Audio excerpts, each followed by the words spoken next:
चांगलं पुष्कळ जमलंय. नेहमीच जमत असं नाही. आता सिनेमामधल्या डम्या निराळ्या बरं, आणि त्यावेळची माणसं त्यानंतर ते आज कशा असू शकतील ह्याचं एक चित्रण दिलंय तुम्ही. ते चांगलं झालं, ते छानच आहे, उत्तम आहे.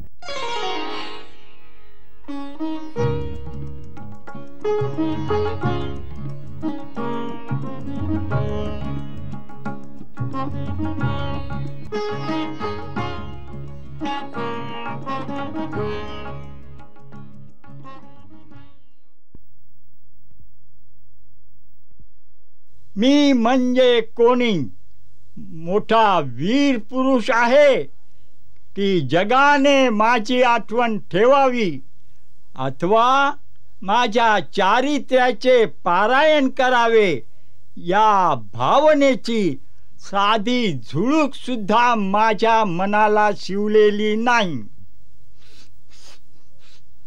मी एक नाटक्या आहे, नाटक्या. जन्मजात नि कर्मप्राप्त व्यवहाराच्या रंगभूमीवर पडेल ती भूमिका उत्तम वठविण्याची धडपड करणारा मी एक धडपड आहे. मी कोण आहे, माझी भूमिका काय आहे, इतरांनी माझ्याकडून कशाची अपेक्षा करावी इत्यादी प्रश्न जीवनमान काळात सोडविणे फार कठीण आहे. माझी जीवन यात्रा मी कशी केली एवढंच फार तर मला सांगता येईल, आणि तेवढंच काम मी आज करणार आहे.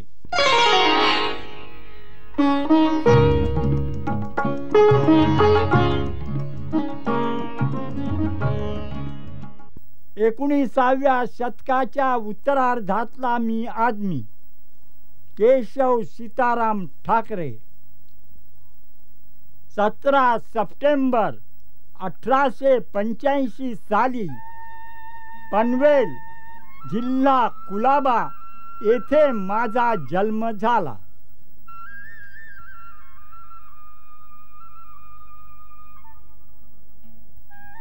वयाच्या 7व्या वर्षापासूनच वर्तमानपत्र वाचण्याचा मला छंद लागला. हे पुस्तक आम्ही समय वाचून येत पहिल्याच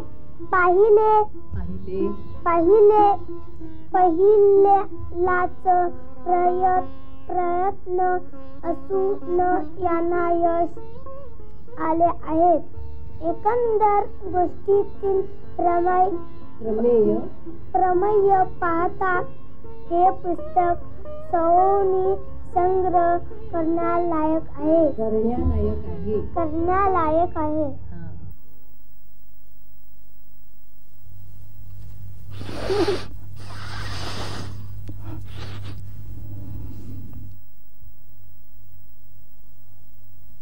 त्या काळी मुंबई वैभव, इंदू प्रकाश ह ना आपट्यांचा करमणूक, केरळ कोकिळ मासिक आणि तो ठाण्याचा जगत समाचार इत्यादी वर्तमानपत्रे होती.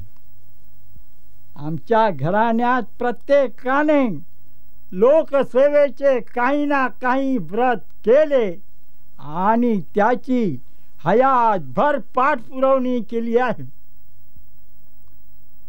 आमची आजी, आम्ही तिला बाई म्हणायचो.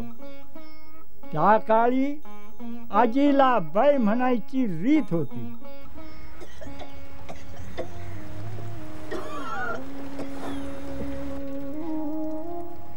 त्या बाईने वयाच्या 20व्या वर्षापासूनच मोफत प्रसूती कार्याचे व्रत घेतले आणि तिच्या मृत्यूपर्यंत तब्बल 60 वर्षे अखंडपणे चालवले. मुलगा झाला तर बयोला मिळायचा एक नारळ आणि एवढीशी साखरेची पुडी, आणि मुलगी झाली तर नुसते साखरेची पुडी.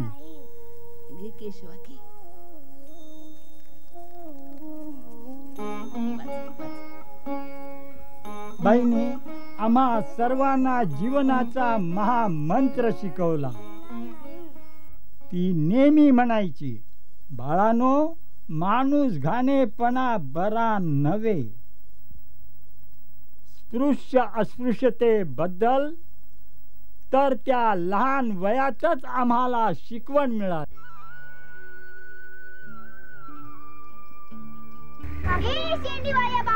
बघ, पुन्हा शेंडीला हात लावलास ना. केशवा, तू आम्हाला सारखं सारखं चिडवायचं नाही हा. तुझ्या डोक्यावर शेंडी हवीच कशाला? आमचा धर्म आहे तो. शेंडीत कसला आलाय धर्म? तुला नाही कळणार, ब्राह्मण होतो मी. म्हणजे वेगळं काय रे बामणा? बघ, पुन्हा बामणा म्हणालास ना. हो, तुम्ही बामणाच रे. माणसाला माणसासारखं वागवत नाही. कधी वागत नाही, का वाईट वागवतो आम्ही? या माधवाला विचार. त्या दिवशी तहान लागली म्हणून याच्या घरी पाणी प्यायला गेलो. मग दिलं ना पाणी? प्यायलाच ना पोटभर पाणी? हो, दिलंच ना. तपेली बाहेर आणून ठेवलीस. प्यायला गेलो तो ओरडलास, उंदळी न पी, तोंड लावू नको.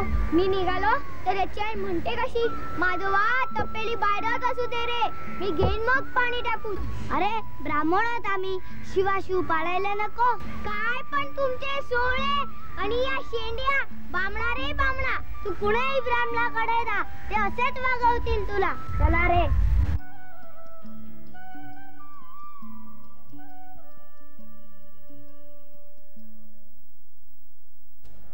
अजूनही मंडळी आली कशी नाही? येतील येतील. नमस्कार. नमस्कार. नमस्कार. या बसा. या इथे बस. सीतारामराव, केशवा इथे बैस. भालेराव, तुझं पान तिथे मांडलंय, तू तिथे बस. बसा मंडळी. बाबा, त्या भालेरावचं एकट्यातच पान एवढं दूर का? केशवा, बाबा तो अक्करमाशी आहे म्हणून. आपण तर अक्करमाशी नाही, मग आपल्या दोघांची पानं त्यांच्यापासून वेगळी का? अरे ते ब्राह्मण आहेत म्हणून. हे ब्राह्मण तर आपल्याशी असं निराळेपणानं वागतात, तर आपण तरी का त्यांच्याशी आपलेपणानं वागावं? आपल्या घरी या ब्राह्मणांना असंच वागवलं पाहिजे. केशवा,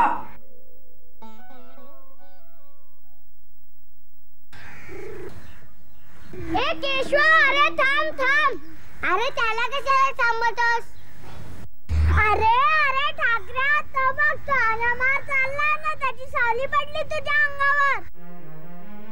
तो बघ, तो अनामार तुझ्या जवळून गेला ना, त्याची सावली पडली तुझ्या अंगावर.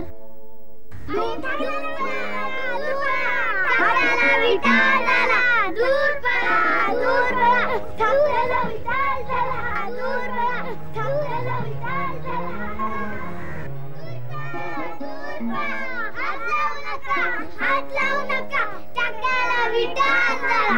बयाजी बयाजी, केशवाला शिवू नको.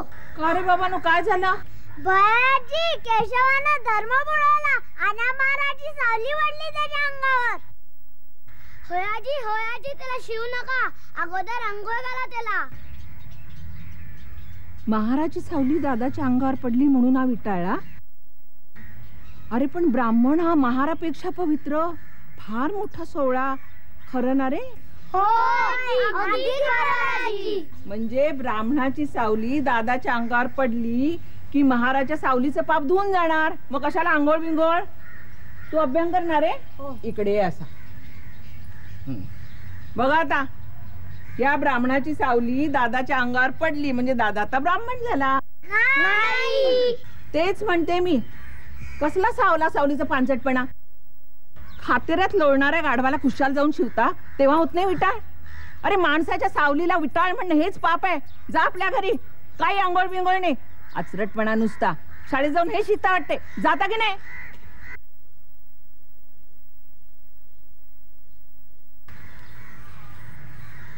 धर्म बुडाला म्हणे.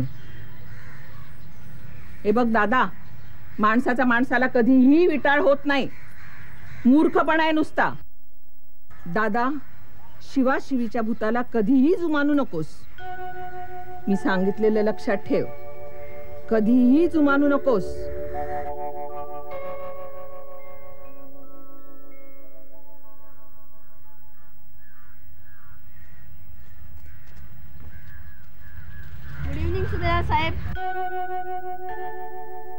Good evening. गावातल्या 16 लोकांचा तुम्हाला खूप त्रास झाला असं ऐकलं. हा, त्रास हा होणारच. लोक अजून जातपात मानतात, पण मी स्वतःला अस्पृश्य मानत नाही, कारण माझं सगळं आयुष्य लष्करात गेलं. लष्करात जातपात मानत नाहीत ना? नाही, तिकडे सगळे सारखेच. तुमचं नाव? मी केशव सीताराम ठाकरे.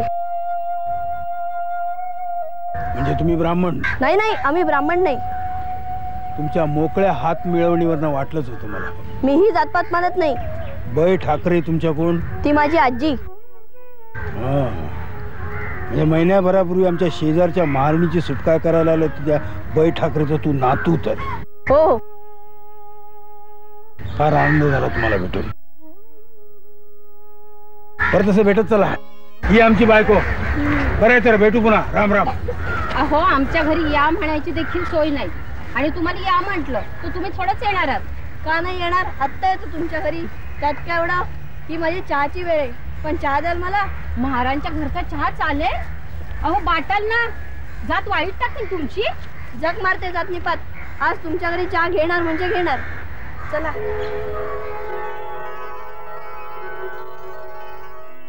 दादा, कुठे होतास इतका वेळ? आपले सुभेदार साहेब भेटलेले, त्यांच्या घरी. तुला सुभेदार भेटले होते? का रे बाबा? का असं नाही, त्यांनी विचारले घरी याल का, मी विचारले चहा द्याल का. मग गेलास घरी? घेतलास चहा? बाय, रागावलीस ना? हो, घेतला चहा. जी काही शिक्षा द्यायची आहे ती दे. खात्री वेड्या. अरे शिक्षा का म्हणून? सुभेदार माणूस आहेत ना. मग चहा घेतलास त्यांच्या घरात, तर त्यात कसलं आलंय पाप? आणि असलं पाप न तू जाईल तू मनाला लावून ठेवतेस. हा,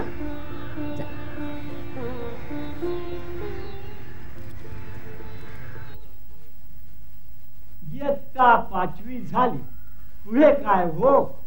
हा प्रश्न त्या काळच्या आई बापा पुढे उभा राहील. माझ्या वेळेला इंग्रजी 5वी म्हणजे पब्लिक सर्व्हिस परीक्षा सरकारने बंद करून टाकली. नाहीतर 5वी पास होताच सरकारी नोकरी तात्काळ मिळाली असती, आणि तेवढाच हातभार कुटुंबाच्या संसाराला लावता आला असता की हो. बदलत्या जमान्याप्रमाणे आपला मुलगा मॅट्रिक किंवा व्हर्नॅक्युलर फायनल व्हावा ही प्रत्येक आई बापाची मनीषा. पण पनवेल येथे राहून हे सारं कसं साध्य होणार? पुष्कळ भवतीन भोवती झाल्यावर सर्वानुमते वडिलांनी कल्याणला बदलीचा अर्ज करावा असा बेत ठरला, आणि आमचे कल्याणात पाऊल पडले. कल्याणला आलो, पण दैव तरी काय चमत्कारिक हो. इथला मॅट्रिकचाही वर्ग बंद करण्यात आला, मात्र इयत्ता 6वी जागेवर होती. 6वी इयत्ता झालो, पुन्हा तोच प्रश्न. आता पुढे काय? आमचे 10-12 माणसाचे कुटुंब, त्यात गाव पडला परका, वडिलांची बेनिफाची नोकरी.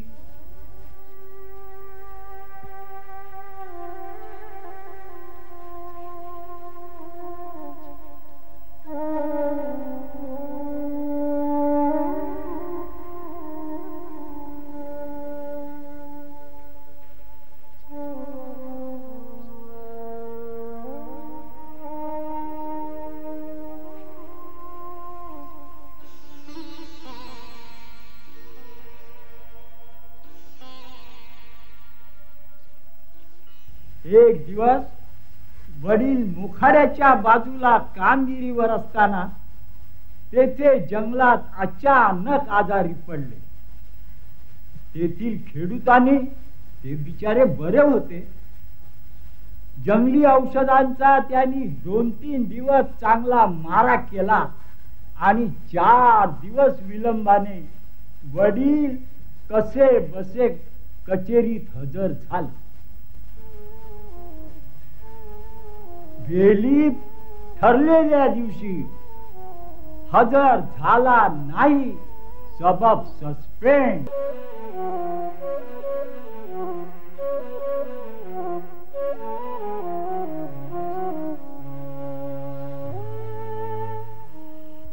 संकटाने वडील अगदी ग्रासून गेले.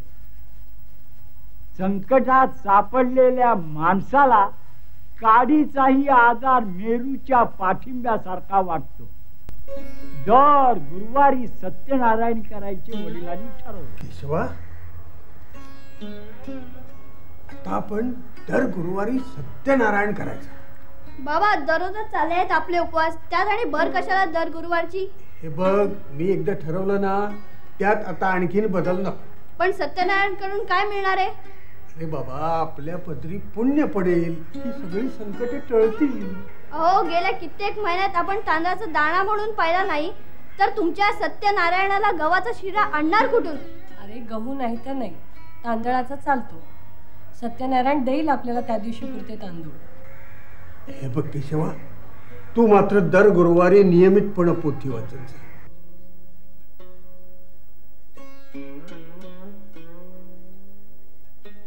भूक आणि तहान, अन्न व पाणी वेळेवर मिळत नसल्याने त्या काशी क्षेत्रात तो रस्ती फिरत व रखडत आणि देवावर विश्वास ठेवून चालत असे. यामुळे देव भगवंत नारायण उपास काढणाऱ्या ब्राह्मणाबद्दल मायाळू असत. ब्राह्मणाची अशी दुर्दशा पाहून देवाला त्याची करुणा आली. देवाने म्हाताऱ्या ब्राह्मणाचे रूप घेऊन दरिद्री ब्राह्मणाला विचारले, अहो ब्राह्मण महाशय, आपण दुखी कष्टी होऊन का बरे हिंडत असता? अहो ब्राह्मण महाशय, मला तुमची सर्व हकीकत सांगावी. ब्राह्मण म्हणाला, मी ब्राह्मण नसूनही अतिशय गरिबीमुळे मला दररोज भिक्षा मागत हिंडावे लागते. याच्यावर काही उपाय असला तर तो मला सांगण्याची कृपा व्हावी. ते म्हणाले, जे कोणी भक्त श्री सत्यनारायणाची कथा रोज वाचतात किंवा ऐकतात, त्यामुळे त्यांची पापे नाहीशी होतात. त्यांच्या सर्व इच्छा श्री सत्यदेवाच्या प्रसादामुळे पूर्ण होतात. इति श्री स्कंद पुराणे रेवाखंडे सत्यनारायण व्रतकथा पंचमोध्याया. याप्रमाणे श्री स्कंद पुराणाच्या रेवाखंडातील सत्यनारायण व्रतकथेचा 5वा अध्याय समाप्त झाला. कुंडलिक वरदे हरी विठ्ठल श्री सत्यनारायण महाराज की जय. झाली पोती वाचून. बाबांचा पत्ता आहे? येतील रे एवढ्या, आणतील 4-2 मुठी तांदूळ. पोती वाचायची म्हणून वाचन सोपं आहे, पूजाही हात जोडली की झाली. पण हे प्रसादाचं फारच कठीण आहे. दादा किती रे तापट तू. हे सत्यनारायणाचा लिंगाड मी नाही चालू देणार. सत्यनारायणच काय, देवरातले सारे देव देतो फेकून तळेत. आपल्याला दाताखाली घालायला नाही तांदळाचा दाणा, आणि यांना कुठून आणायचा गव्हाचा शिरा? नैवेद्य कसला दाखवायचा, फत्तराचा? केशवा, काय सांगू तुम्हाला, या सत्यनारायणानं आमचं काही भलं तर केलं नाही, पण झालं ते असं.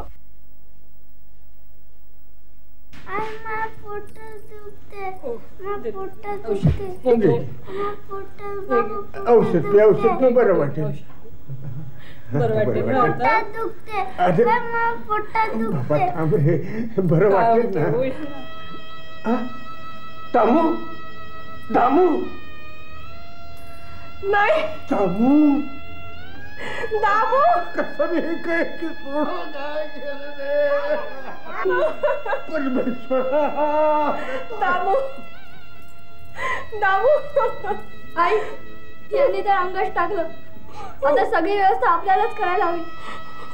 मी जाऊन येतो.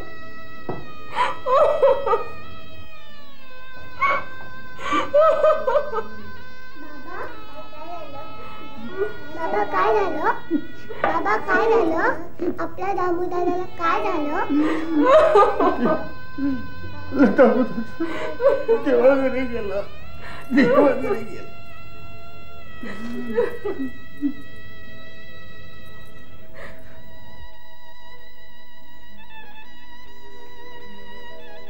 इथे आजूबाजूला आमच्या जातवाल्यांची न इतर हिंदूंची रगड वस्ती. पण अशा प्रसंगी एक जण धावून आला असेल तर शपथ.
वडिलांनी चांगली 15-16 वर्षे कोर्टात बेलिफाची नोकरी केली,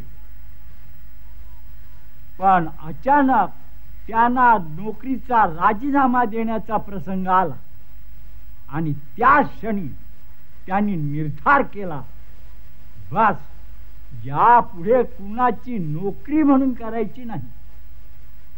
पनवेलला आल्यानंतर 7-8 दिवसातच त्यांनी आपला स्वतःचा एक उद्योग शोधून काढला.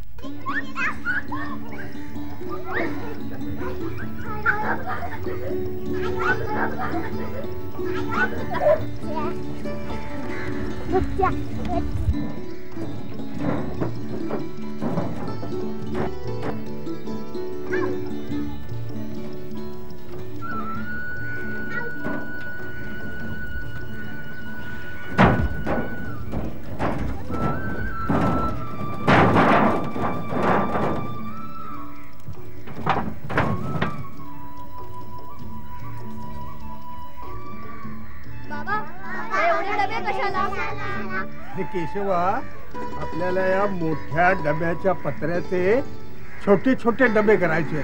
चला बघू, लागा कामाला.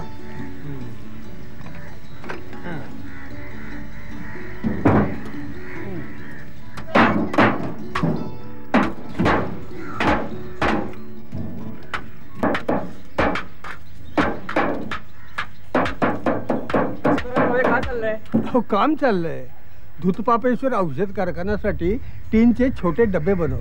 तुमच्यासारख्या पार्टनरपेक्षा माणसाने हा व्यवसाय करावा. छे छे. अहो, घरात बेकार बसून उधार उसनवारीवर संसार चालवण्यापेक्षा ही असली करामतीची कामं करायला अक्कल लागते आणि अंगात शहामतही लागते. चला रे, चला डबे. आवरलं.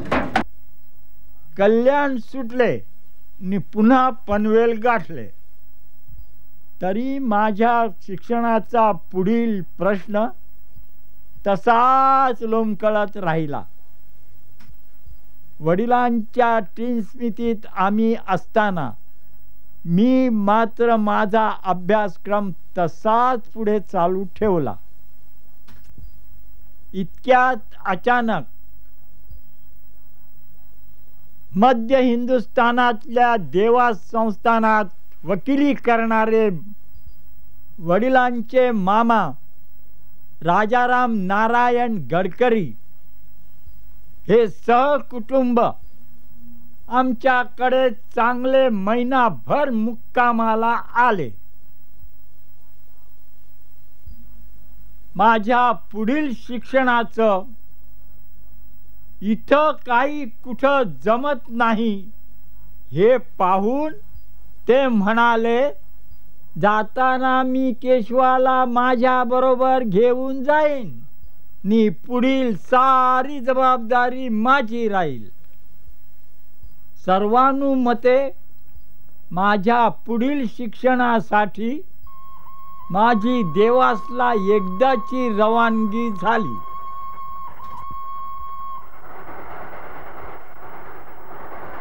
मिडल क्लासची म्हणजे इंग्रजी 6वीची परीक्षा.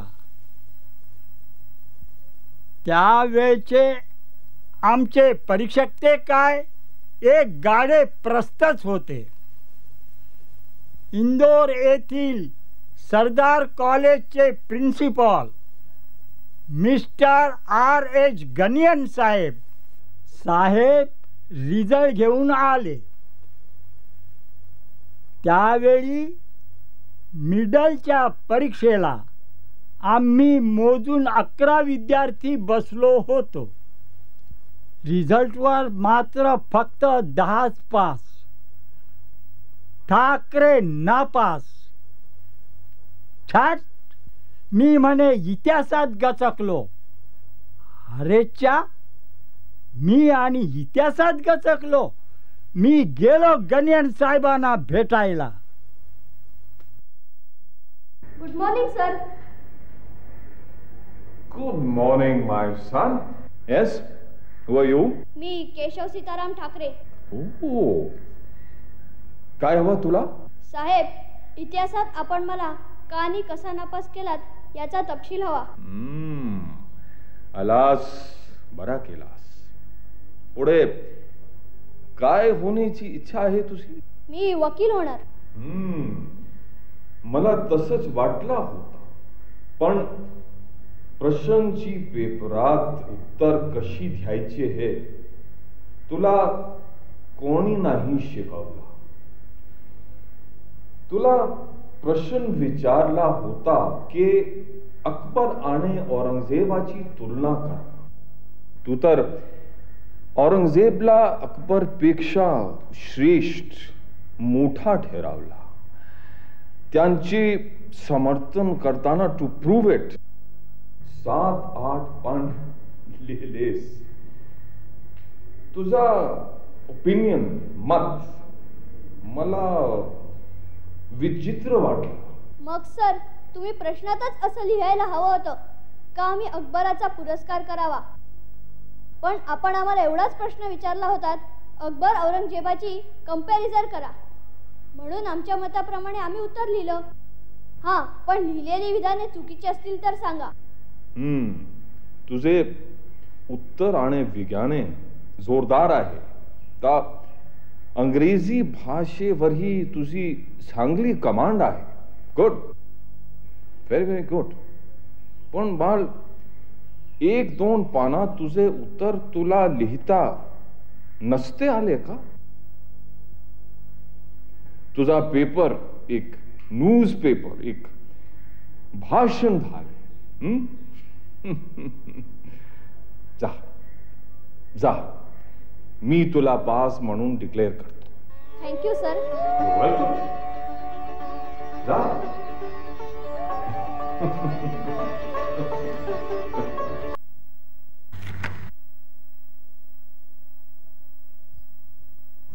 टिकरा लागतो का नाही? नाही शेठजी.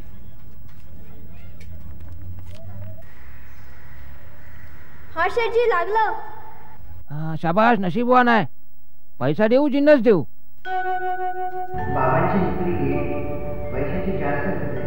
शेठजी, पैसेच द्या. ठीक आहे. घे टिकरा, घे, मजा कर. घे. माई, हे बघ, मला सोरठ मध्ये 100 रुपये मिळाले. 2 आण्यामध्ये 100 रुपये. सोरठ म्हणजे सट्टा, जुगार. या 100 रुपयासाठी किती लोकांचे तळतळाट घरात आणलेस तू. याद राख, परत सोरठ खेळशील तर. लोकांचे तळतळाट घेण्यापेक्षा उपाशी मेलेलं बरं.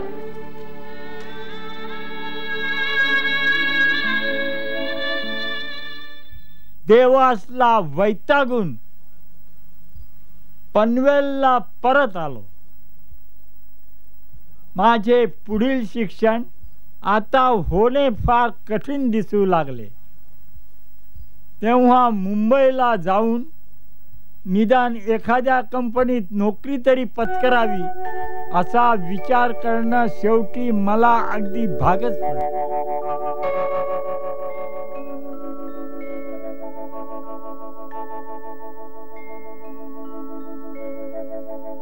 अरे केशवा, भाऊराव, तुम्ही दोघे अजून मुंबईतच? हो काका, मुंबईतच. अरे, मला वाटलं तुम्ही दोघे कालच गेला असाल पनवेलीला संक्रांतीसाठी. आम्ही संक्रांतीसाठी पनवेलीला जाणार नाही आहोत. छे छे, असं नका करू. अरे, संक्रांती सारखा महान क्रांतिकारक दिवस, त्या दिवशी सर्व कुटुंबियाने एकत्र राहायला हवं. तुम्ही अगत्यानं जा असा माझा आग्रह आहे. चला, आत्ताच निघा.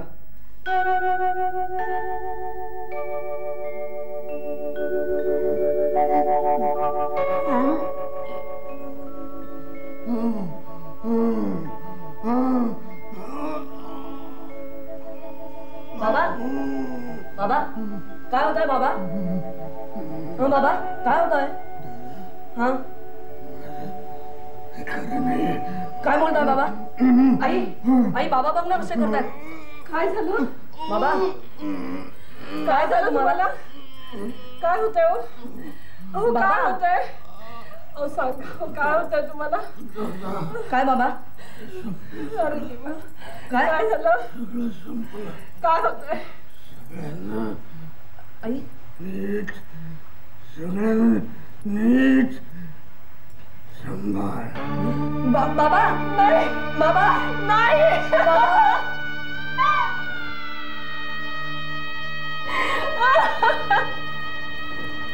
देवा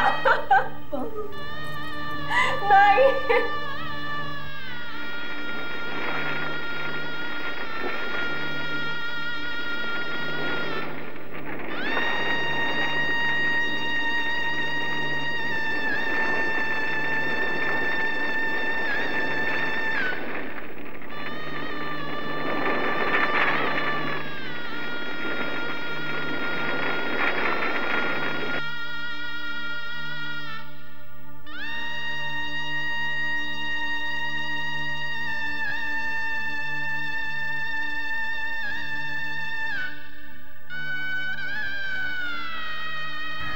कोण फौजदार साहेब?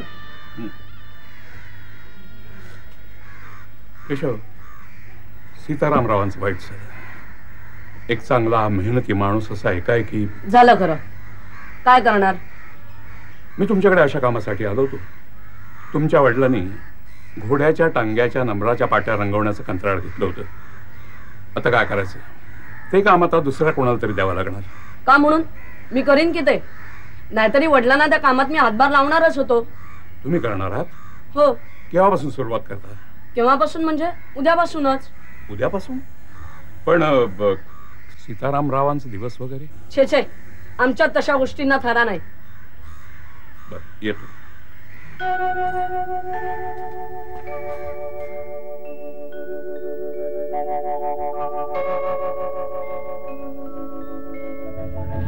हा तो केशवचा ठाकरेंचा. अरे हो, पण करतोय काय? टांग्याच्या पाट्या रंगवतोय. बघ, बापाचं सुतक वितक न पाळता टांग्याच्या पाट्या रंगवतोय. कसली पार्टी ही? चला.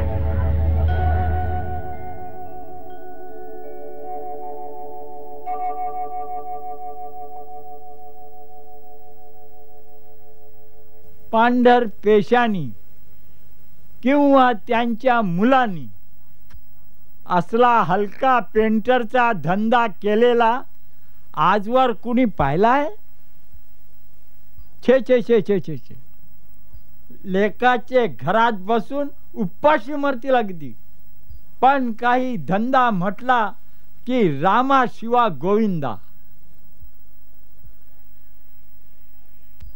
कलकत्ता युनिव्हर्सिटीच्या एंट्रन्सच्या म्हणजे मॅट्रिकच्या परीक्षेला मला बसायचं होतं. पण त्यासाठी लागणारी पुस्तकं मिळवायची कशी? कुणीतरी येऊन मला सांगितलं, अरे माटुंग्याला तुमच्या जातवाल्यांची चांद्रसेनीय कायस्थ प्रभूंची शिक्षणोत्तेजक मंडळ आहे, तेथे तू अर्ज कर. मी अर्ज केला, पण त्याचं काही उत्तरच आलं नाही. शेवटी त्या संस्थेचा शोध घेत घेत मी मुंबईला येऊन थडकलो.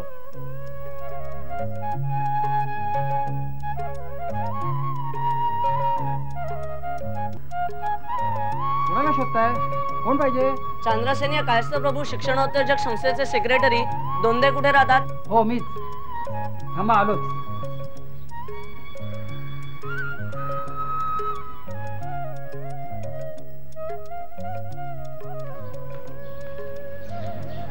कोण तुम्ही? मी पनवेलहून केशव सीताराम ठाकरे आलोय. हा हा हा, आलं लक्षात. तुमची पत्र मिळाली ना. या या माझ्याबरोबर. बरं झालं भेटलं. हे केशव ठाकरे पनवेलहून आलेत. अनाथ विद्यार्थी आहे. मॅट्रिकच्या परीक्षेसाठी ह्याला 10 आणि फी भरायची. जमल्यास काही मदत करा. 5-10 घरं फिरून याची गरज भागवायची आपल्याला. काय काना घ्या. चल माझ्याबरोबर.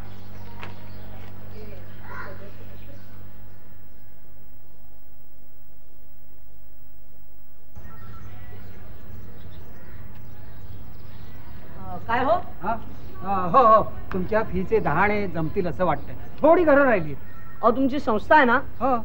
मग असे दारोदार भिक्षेसाठी काय म्हणून फिरवता? म्हणजे काय? अहो, भिक्षाच मागायची असती तर दुनिया काही ओस पडली नाही. तुमच्या हस्तिदंती मध्यस्थीची मला काय गरज? मला नको तुमची मदत. प्रश्न होता 10 आणे मिळवायचे कसे. बसलो पोस्टाजवळ आणि लोकांची पत्रे, मनी ऑर्डर, तारा खरडू लागलो. या खरडे घाशीने काही साधले नाही, म्हणून पांडोबा वैद्य नावाच्या स्नेहाला सारी हकीकत सांगितली. त्याची बरीच उदाहरणे येणे होती. ती वसूल करीत इथून तिथे आणि तिथून इथे बरीच पायपीट केली. अखेर 10 आणे माझ्याजवळ कसे बसे जमले. मनी ऑर्डर करण्याचा अखेरचा दिवस उजाडला. मनी ऑर्डर साठी अवघा 1.5 आणा हवा होता. त्याशिवाय अर्जंट तार होणार कशी हो. मनस्वी तंगडतोड केली. उन्हा तानातून घामाच्या धारा निघेपर्यंत हिंडलो, परंतु काही केल्या 1.5 आणा मला मिळाला नाही आणि जे व्हायचे ते झाले. माझ्या महत्वाकांक्षेचा अगदी चकनाचूर झाला. वृत्तपत्रीय किरकोळ लेखन करीत असता मी एक संगीत नाटक लिहिलं. या सुमाराला कैलासवासी वासुदेवराव जोशी यांची सांगलीकर स्त्री मिश्रित साग्र संगीत नाटक मंडळी अनायासे पनवेलला आली होती. त्यांना मी हे माझं नाटक वाचून दाखवलं. ती सारी मंडळी बेहद्द खुश झाली. राधा, तसा प्रयत्न केला तर त्याच्याच महात्म्याच्या आपण आड येऊ. तेव्हा या जगदोद्धारक जगदीशाला पुढील कार्यासाठी आपण आनंदाने निरोप देऊया. आमच्या हृदयात तो ज्ञान रूपाने सदैव वास करून राहणार आहे, हेच आमचे समाधान. अक्रूर कृष्णाचा हात धरून घेऊन जाऊ लागतो. आता सर्वजण त्याची एकच प्रार्थना करूया. भैरवी सुरू होते आणि पडदा येऊ लागतो.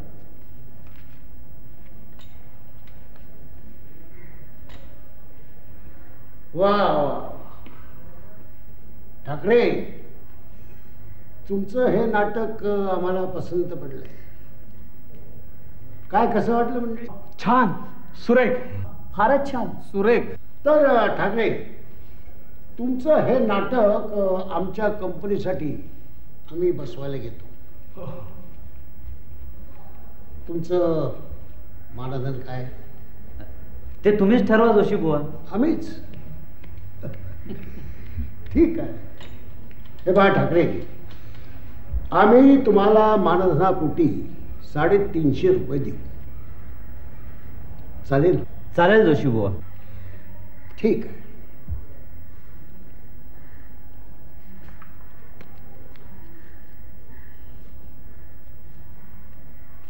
हा 50 रुपये बयाणा.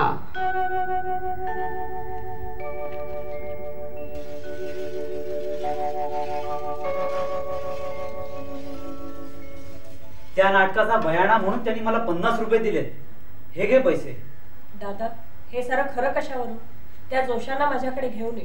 त्यांना विचारून खात्री करीन तरच या पैशाला हात लावी. काय केशव ठाकरे आहेत का घरात? माई, वासुदेवराव जोशी झाले, त्यांनाच विचार. आता काय विचारणार आहे सर? तुम्ही तुमच्या नाटक कंपनीसाठी असं नाटक घेतलंय, 50 रुपये दिले त्याला? हा, खरं आहे ते. आणखी हेही सांगायला आलंय बरं की तुम्हाला की केशवला आम्ही कंपनी बरोबर घेऊन जाणार आहोत. खुशाल घेऊन जा.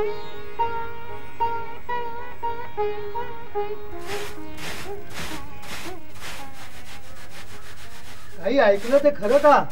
आधी काय ऐकलं ते सांगा, त्याशिवाय खरं खोटं मी कसं सांगू?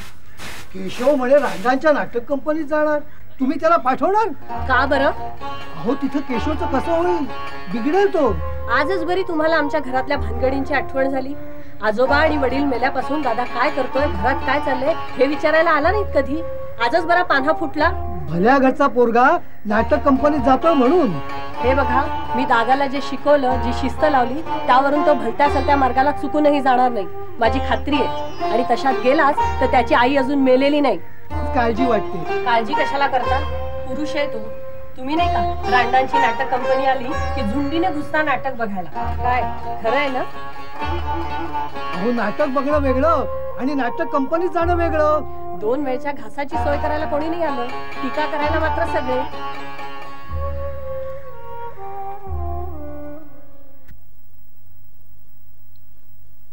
सुधारणा ग्रणीची पुस्तके वाचून किंवा त्यांची व्याख्याने ऐकून माझ्या मनाचा कल सामाजिक सुधारणा वादाकडे नुसता वळला नव्हता, तर माझे बालपण नि तारुण्यमुळी अशा काळात गेले की त्यावेळेला पांढरपेशा समाजात अनेक संतापजनक रूढी बोकाळल्या होत्या. त्यात लग्नासाठी मुली पाहण्यात जाण्याच्या प्रघाताविषयी तर मला समजू लागल्यापासून विलक्षण चीड होती. अहो मामलेदारांची मुलगी चांगली आहे, दिसायला सुरेख आहे आणि एकुलती एक आहे. हो, आणि शिवाय मामलेदारांकडे पुंजी पण भरपूर आहे. केशव ठाकरेला घर दावे करण्याचा भेद आहे त्यांचा. अहो ठाकरे आवडतात त्यांना. आपण या बाबतीत ठाकरेची मतं माहिती आहेत का तुम्हाला? मुलगी पाहणं हा प्रकारच त्याला आवडत नाही, आणि शिवाय मुलगी पाहायला म्हणून काय हा यायचा नाही. पण समजा योगायोगाने मुलगी त्याच्या दृष्टीस पडली, त्याला ती आवडली आणि त्याने हो म्हटलं तर हो. आता तसं काही जमवता आलं तर बघा. अहो जमवणं काय कठीण आहे का? फरमान काढा कंपनीत की उद्या दुपारी प्रभू मामलेदारकडे कंपनीला जेवणाचं निमंत्रण आहे. ठाकरे आपोआप येईल आपल्या बरोबर, आणि तिथे त्यांच्या दृष्टीस मुलगी पडली की काम फत्ते.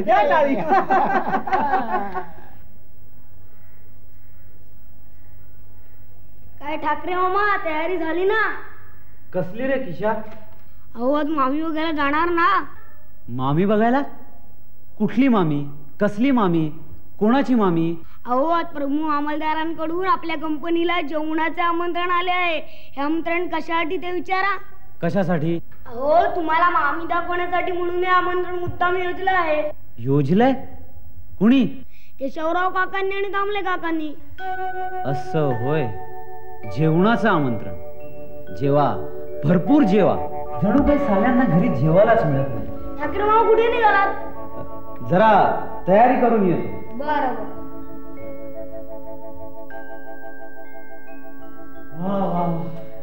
जेवण अगदी अंगावर आलंय बाबा. मामलतदारांनी अगदी बेत चांगला आखला होता. हो ना. त्यांची मुलगी स्वतः जातीनं वाढत होती, पण बिचारीचा हिरमोड झाला कारण ठाकरे आले नाही ना. खरंय. आपण या केशव ठाकरेंनी आपली कशी फसगत केली बघितली तुम्ही? त्या मामलतदारांकडे तोंडात जोडा मारल्यासारखी परिस्थिती झाली आपली. हा ठाकरे म्हणजे ना, या ठाकरे या. 100 वर्ष आयुष्य आहे तुम्हाला. हे का बुवा? काय हो ठाकरे, कुठे गायब झाला होता? आणि काय हो अशा भर उन्हात गेला होता कुठे? हे पहा दामले काका, मला कुणाचाही घर जावई व्हायचं नाही, आणि सुखवस्तू इस्माची मुलगी तर मुळीच करायची नाही. त्यांच्याजवळ रगड पैसा आहे. हुंडा देऊन कोणीही लग्नाळू बैल त्यांना विकत घेता येईल. मी कशाला हवा? शिवाय सासऱ्याच्या जीवावर माझ्या कुटुंबाला सुखवस्तूपणाचा मुलामा चढवायची माझी मुळीच इच्छा नाही. वा ठाकरे वा, बघूया कुठे योग आहे तुमचा. 16 ऑक्टोबर 1921ला निघालेल्या प्रबोधनच्या पहिल्या अंकात प्रबोधनचे ध्येय जाहीर केले ते असे. आजचा प्रसंग अत्यंत बिकट आहे की हिंदूंना साऱ्या जगाशी तोंड देऊन जगायचं आहे. आजचा मामला असा आहे की हिंदूंची संस्कृतीची मान साऱ्या जगाच्या राजकारणाच्या चापात सापडली आहे. चालू घडीला मामला असा आहे की सर्व भेदभावांचा सफाई संन्यास करून हिंदू जनांना निरलस भातृभावाने आलेल्या आणि येणाऱ्या परिस्थितीशी तोंड देऊन हिंदुत्व कायम ठेवून हिंदू साम्राज्याच्या विशाल आकांक्षांनी हिंदी राष्ट्राचे विराट हृदय चपचपीत भिजवून सोडले पाहिजे. एकीकडे प्रबोधनचे काम चालू असायचे तर दुसरीकडे अनेक सामाजिक प्रश्नावर अस्तिना अस्ति वादाच्या चिकित्सांचा नुसता पिट्टा पडायचा. आणि अशा चर्चेतून नवनवीन चळवळी हाती घेतल्या जात असत। मी स्वाध्यायश्रम काढला तो कशासाठी? स्वाध्यायश्रम म्हणजे नुसता क्लब नव्हता, तेथे सामाजिक सेवेचे काही ना काही काम प्रत्येकाला व्यक्तिशः करावेच लागे। हुंडा विध्वंसक संघ ही स्वाध्यायश्रमाने घेतलेली एक मोठी चळवळ होती। या चळवळीला इतर वर्तमानपत्रांनी साह्य देण्याचे तर राहोत, पण नुसती सहानुभूती सुद्धा व्यक्त केली नाही। फक्त प्रबोधन, त्यांच्या पाठीमागे हुकमी खडा। या हुंडा विध्वंसक संघाच्या कार्याचा तपशील जाहीर करणाऱ्या हस्तपत्रिका सर्वत्र वाटण्यात आल्या। चोरून घेतलेल्या हुंड्यांच्या बातम्या मिळवण्यासाठी जागोजागी हेर नेमण्यात आले।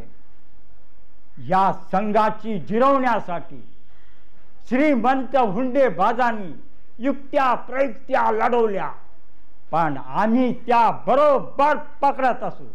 अरे मुलीचा मामा कुठं आहे? घटका भरत आली, मुलीला घेऊन या।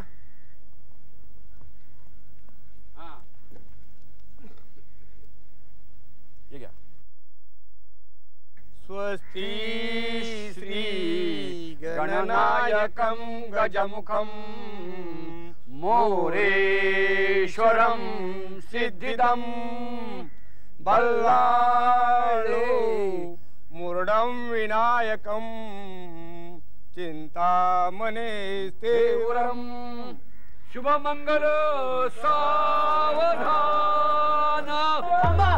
हे लग्न होऊन देणार नाही। ओ बाबा, हे कोण लोक आले? तू घाबरू नकोस, पडजी तुम्ही चालू ठेवा।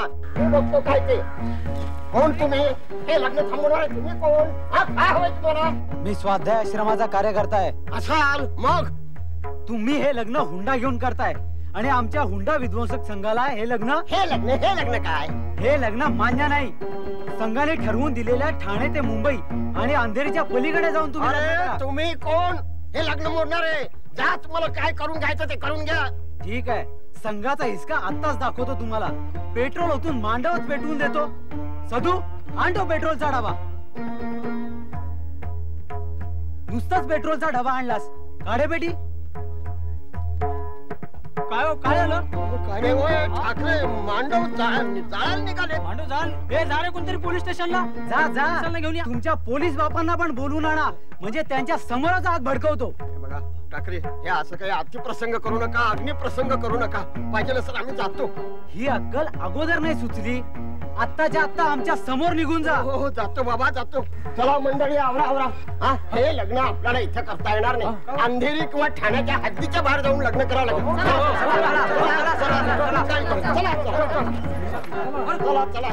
चला म्हणतोय ना।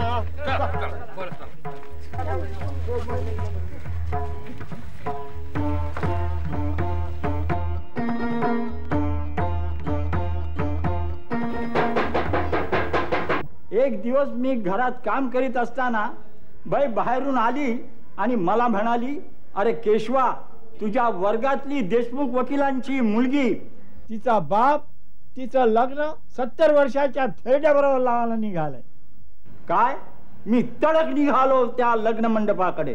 या ब्रह्माच्युत शंकर प्रभृतिभी देवै सदा वंदिता सामां पातु सरस्वती भगवती निशेष जाड्यापान शुभ लग्न सावधान ताराबलम चंद्रबलम तदेव। म्हातारानो इतका अवघे पाऊणशे वय मा। हे कोण आले? चला चला आपण इथे कशाला आला? हा शारदा विवाह आहे आणि आम्ही हा विवाह होऊ देणार नाही।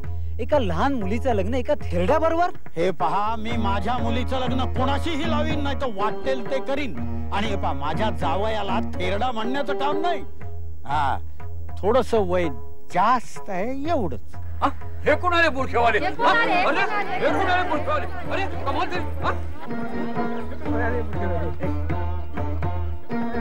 काय रे मुला, वय काय तुझं? मला ऐकू येत नाही. वय वय काय? 70 हा 70. दंताजीचे उठले ठाणे, फुटले दोन्ही कान. काय का मुली, तुझं वय काय? 20. म्हणजे हा मुलगा ह्या मुलीचा काका, मामा किंवा आजोबा देखील शोभेल. आणि हे कायदे पंडित म्हणतात की त्यांचं वय जर असं जास्त आहे. काय का पोरी, तुला असला थेरडा नवरा चालेल? नाही. काय रे थेरड्या, किती द्रव्य दिलं ही सोयरीक जमवाला? हे खोट आहे, साफ खोट आहे. या सोंगांच्या नादी लागण्यात काही अर्थ नाही. चला चला तुम्ही, चला जावई बापू, म्हणजे तुम्ही मंगलाष्टक सुरू करा. मी बघतो तुम्ही कसा लग्न लावता ते. दे रे ती मशाल इकडे.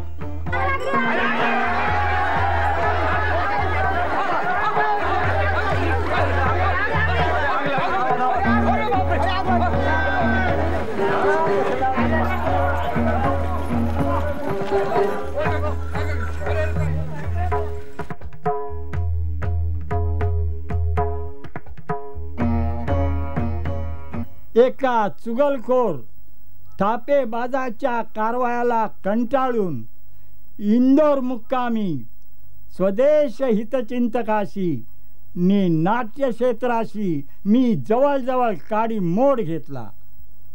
पुन्हा या क्षेत्राच्या वाटेला जायचे नाही अशा निर्धारानं जीवनाचा मार्ग शोधण्यासाठी ठाण्याला यशवंताकडे आलो.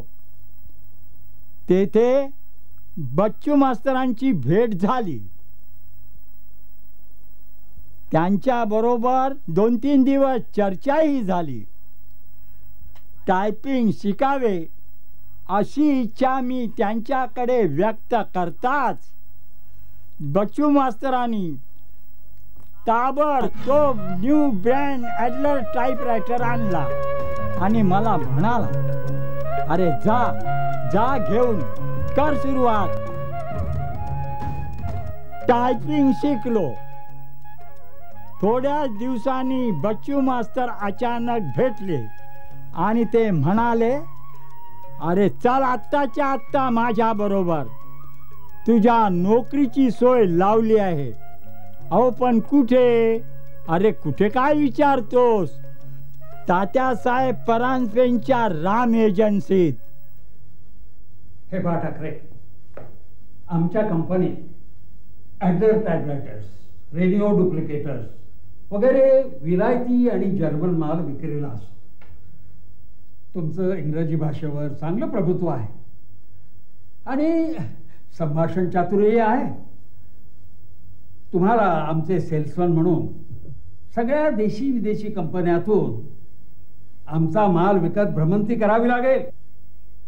ते ठीक आहे, पण तुमचा हा धोतर फेटा हा जामानेमा ठेवा आता गुंडाळून.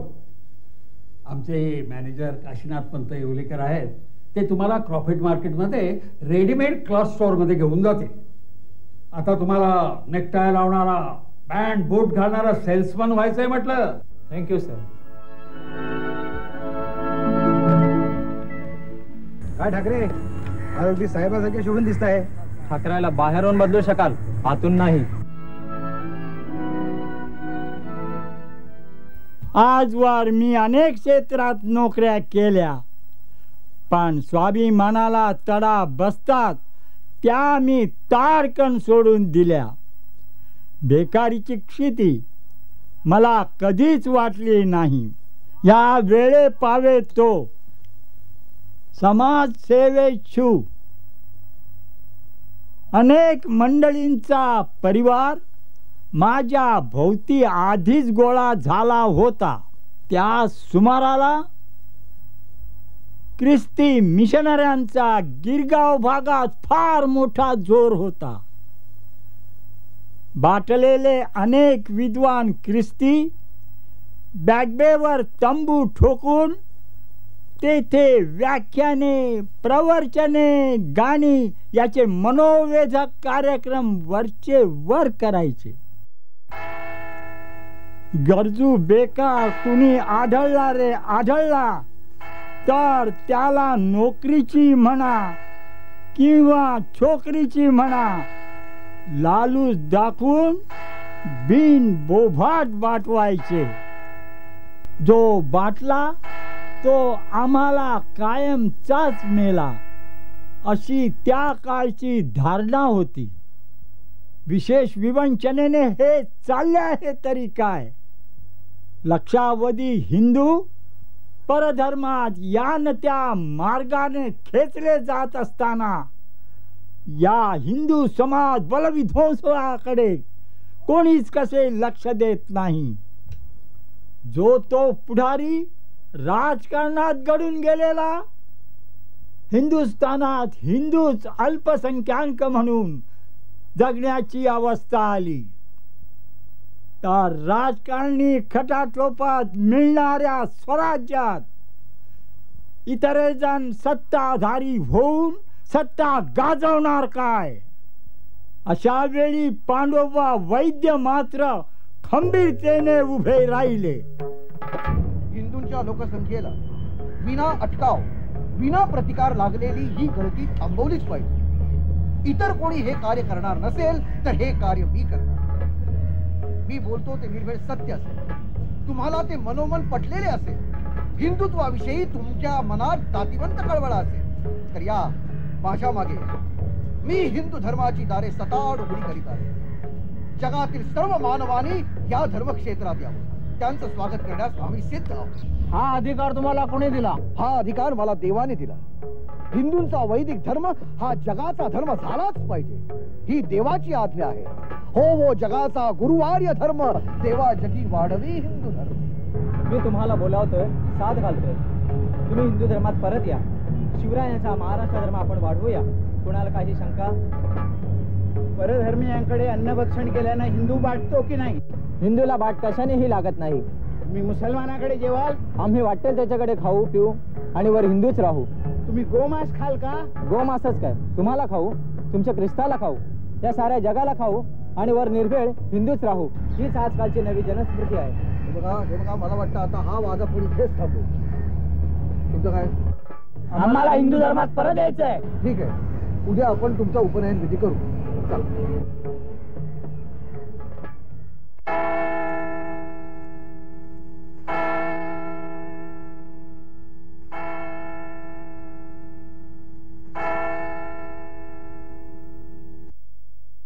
हिंदू धर्मात परत येण्याचा तुमचा निर्णय पक्का आहे? हो. बंधूंनो, तुम्हाला जेव्हा ख्रिस्ती धर्माची दीक्षा दिली गेली तेव्हा कोणता विधी केला ते सर्व आपल्या बंधूंना सांगा.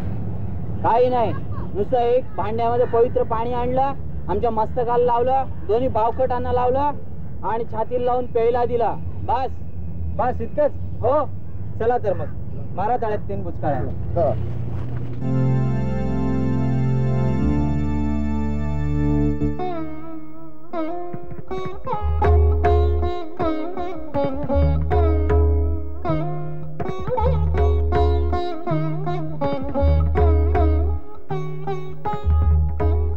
आता गायत्री मंत्र म्हणा.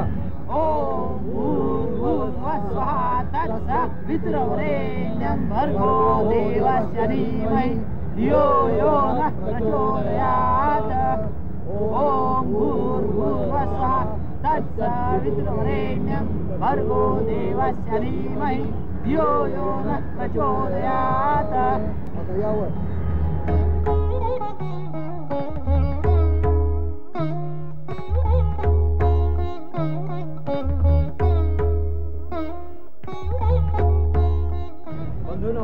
तुम्ही पुन्हा हिंदू धर्मात आलात.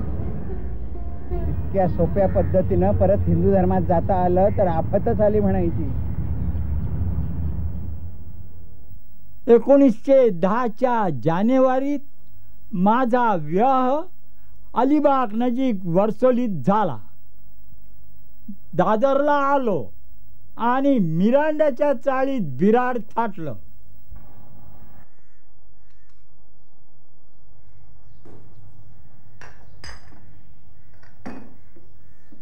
बरं केशवराव, येतो मी. घरी जायला उशीर होतो.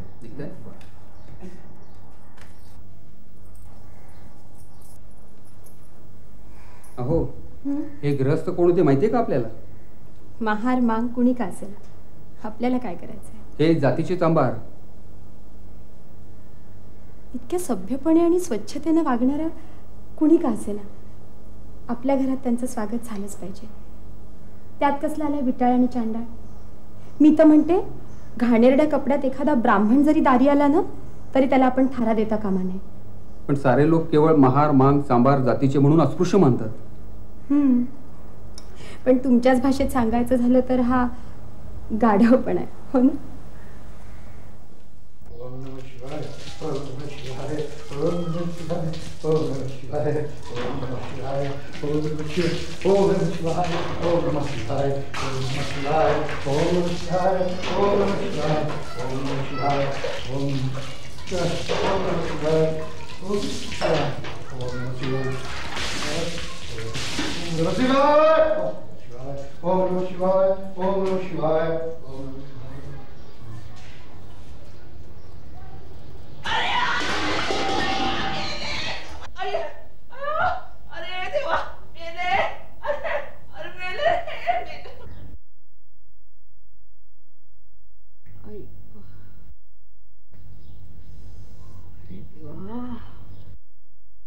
जरा तरी बरं वाटेल. हो हो वाटेल, हो बरं वाटेल. हो ऐक.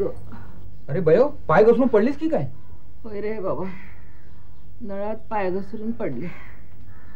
ते मेले मद्रासी अंगाला तेल फासतात, ते तासन तास आंघोळ करत राहतात, सगळी जागा बुळबुळीत करून टाकतात आणि जाताना साफही करत नाहीत. त्यांना चांगलं खडसावं बरं. तू काळजी करू नको, मी समजावतो त्यांना.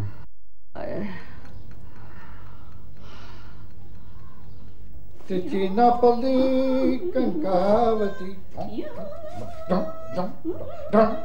Mister Venkappa, mister Venkappa. केशवा, केशवा, Keshav, Keshav. Sit down, sit down, Keshav, sit down. मी तुम्हाला एक रिक्वेस्ट करायला आलोय. रिक्वेस्ट करो. बोल जे. तुम्ही रोज सकाळी तेल लावून जी आंघोळ करता ती बंद केली तर फार बरं होईल. अय्यो, ये क्या बोलते जे? स्नान बंद करने को बोलते जी? Impossible, impossible. हम स्नान करता, तुमको क्या कष्ट होता जी? त्या तेलामुळे ती जागा बुळबुळीत होते. आज आमची बाई पाय घसरून पडली, उद्या कोणी आणखी कोण पडेल? तेल लगा के स्नान करने को ना बोलते हैं जी? नहीं, तेल लगा के स्नान करना हमारा धर्म है. हाँ जी. रिलीजियस बात. बंद नहीं होने वाला. ठीक आहे, निदान आंघोळ झाल्यावर बुळबुळीत झालेली जागा तरी साफ करत जा. टाइम किधर है? ऑफिस कार्ड पंचे. वेंकप्पा, मी तुम्हाला फार चांगल्या प्रकारे रिक्वेस्ट करतोय. रिक्वेस्ट करो, ऑर्डर करो, कुछ भी करो, नहीं होने वाला. ठीक आहे, मलाच काहीतरी करावं लागेल. केशवा, सांगितलंच ते ना? सांगितलं तर आहे, पण ऐकतील असं काही वाटत नाही. हातपाय धुवून घ्या तुम्ही, मी जेवण वाढते. रमा, कोळीन आली की तिच्याकडून कुचके खारे बांगडे मागून घे. कुचके खारे बांगडे? मी सांगितले तेवढं ऐक, जास्त बोलू नकोस. येईल ती थोड्या वेळात, तेव्हा घेऊन ठेवते. या तुम्ही लवकर.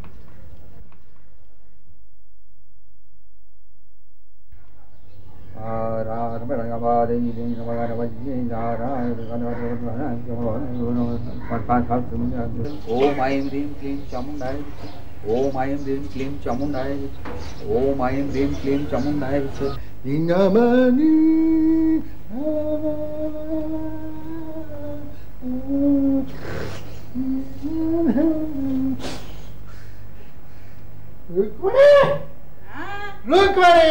आई जी, ये क्या वास मार?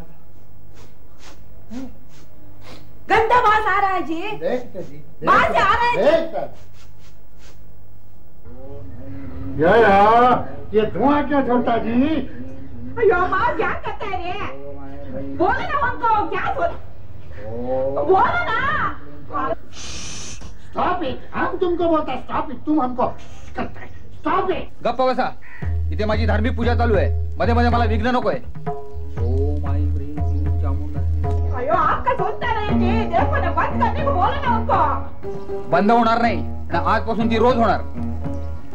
ओम ऐं ह्रीं क्लीं चामुंडाय. अयो मच्छी डालताय जी, मच्छी डालताय, मच्छी जला ते बोलते पूजा करता है जी। Stop it, stop it. गप्पा बसा। तुम कैसा धार्मिक पूजा करता है? हम भी धार्मिक पूजा करते हैं, लेकिन दूसरे को तकलीफ नहीं देता। नहीं देता। हम तेल लगाते हैं, फिर स्नान करते हैं, फिर शांति से पूजा करते हैं। तुम्ही सकाळी तेल लावून जे धार्मिक स्नान करताय ते बंद होणार असेल तरच ही माझी धार्मिक पूजा बंद होईल। स्टॉप इट, सुनता नहीं आपका, देखो ना। माझी पूजा एकाच अटीवर बंद होईल, तुमचं धार्मिक स्नान झाल्यावर तेलाने बुळबुळीत झालेली जागा साफ कराल की नाही? पॉइंट पॉइंट जी, बंद करो जी। साफ कराल की नहीं? ओके, आज से हम स्नान करने के बाद झाड़ू लगाए। आज झाड़ू अभी तो बंद करो जी, क्या देखता है मुँह हमारा, खोलो ना उनको। अभी तो बंद करो।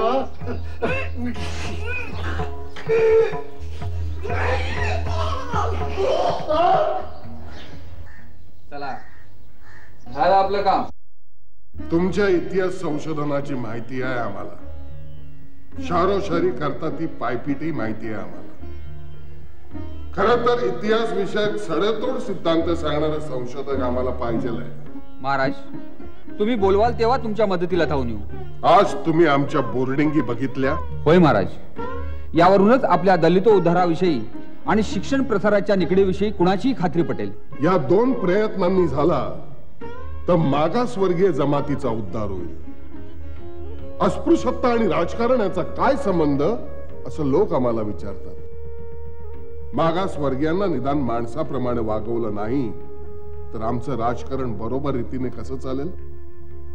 ज्यांना राजकारणात भाग घ्यायचा असेल त्यांनी इतर देशाप्रमाणे याही देशात प्रत्येक मनुष्याला मनुष्यत्वाचे सर्व अधिकार बहाल केले पाहिजेत, नाहीतर आमच्या हातून देश सेवा मुळीच होणार नाही। काय पटतंय ना आमचं? होय महाराज, पटतंय आम्हाला। आजचा खरा सवाल आहे कोट्यावधी मागासवर्गीय खेडूतांच्या उद्धाराचा। त्यांना सामाजिक आणि धार्मिक रूढींच्या विळख्यातून सोडवायचंय। त्यासाठी महात्मा ज्योतिराव फुल्यांच्या सत्यशोधक तत्वाचा खूप प्रसार व्हायला पाहिजे आणि या कामासाठी जिव्हाळ्यानं काम करणारे शेकडो हजारो स्वयंसेवक पाहिजे आहेत। ठाकरे, आम्ही आमच्या संस्थानात या कार्याला हात घातलाय आणि यासाठी आम्हाला तुमच्यासारख्या माणसाची गरज आहे। महाराज, या कामी तुम्ही कधीही हाक मारा, हाकेसरशी तुमच्या मदतीला आम्ही धावून येऊ। हाक मारू आणि तुमच्याही वेळेला आम्ही धावत येऊ। ठीक आहे, आम्ही तुम्हाला हाक मारू आणि तुम्ही आम्हाला हाक मारा। या टायफॉइड आणि निमोनियाने अत्यावस्थ होऊन 3 महिने अंथरुणावर पडून आहे। तुमच्या आजारपणाचं महाराजांनाही कळलंय, त्यांनीच आम्हाला पाठवलं तुम्हाला पाहून या म्हणून। आलात, बरं झालं। महाराज कसे आहेत? महाराजांनी हे पत्रच दिलंय तुम्हाला। बर, हे वाचा।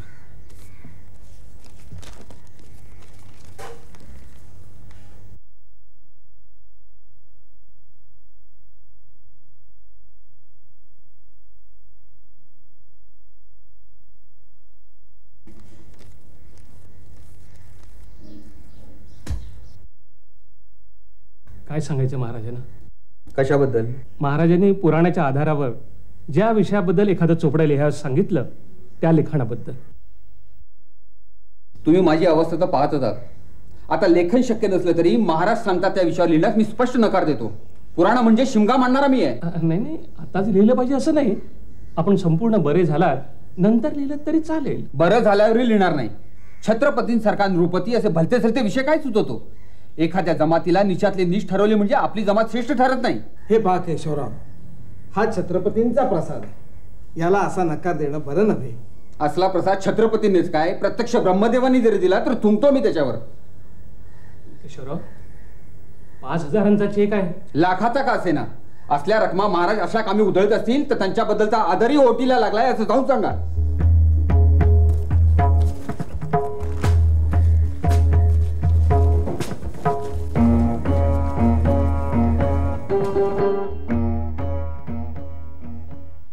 त्या आजारातून उठलो, ऑफिसात जाऊ लागलो। एक दिवस ऑफिसमध्ये फोन आला, महाराज मुंबईला आल्यात। त्यांनी पन्हाळा लॉजवर मला भेटायला बोलवलं। मी गेलो.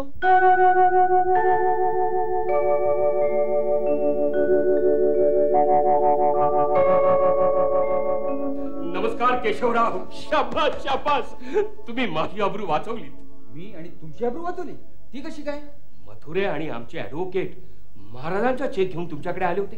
हो आले होते. तुम्ही त्यांना 2 बाता सुनावून परत पाठवलं. चांगलं सुनावलं आणि पाठवून दिलं. मी त्याच वेळी महाराजांना सांगितलं होतं की तुम्ही अनेकांना धन देऊन वाकवलं असेल, पण ठाकरे कदापिही वाकणार नाही. अगदी स्पष्ट शब्दात बजावलं होतं. तेव्हा महाराज म्हणाले, अहो तो आजारानं झालाय जर्जर, पैशाची तंगी, कशाला नाकारेल अचानक द्रव्य लाभ. पण तुम्ही तो चेक नाकारला. त्या क्षणी मला इतका आनंद झाला की कधी एकदा तुम्हाला भेटतोय आणि कडकडून मिठी मारतोय. चला, ऑल्स वेल दॅट एंड्स वेल. तुमच्या विषयीचा माझा आत्मविश्वास सार्थ झाला. महाराज आले.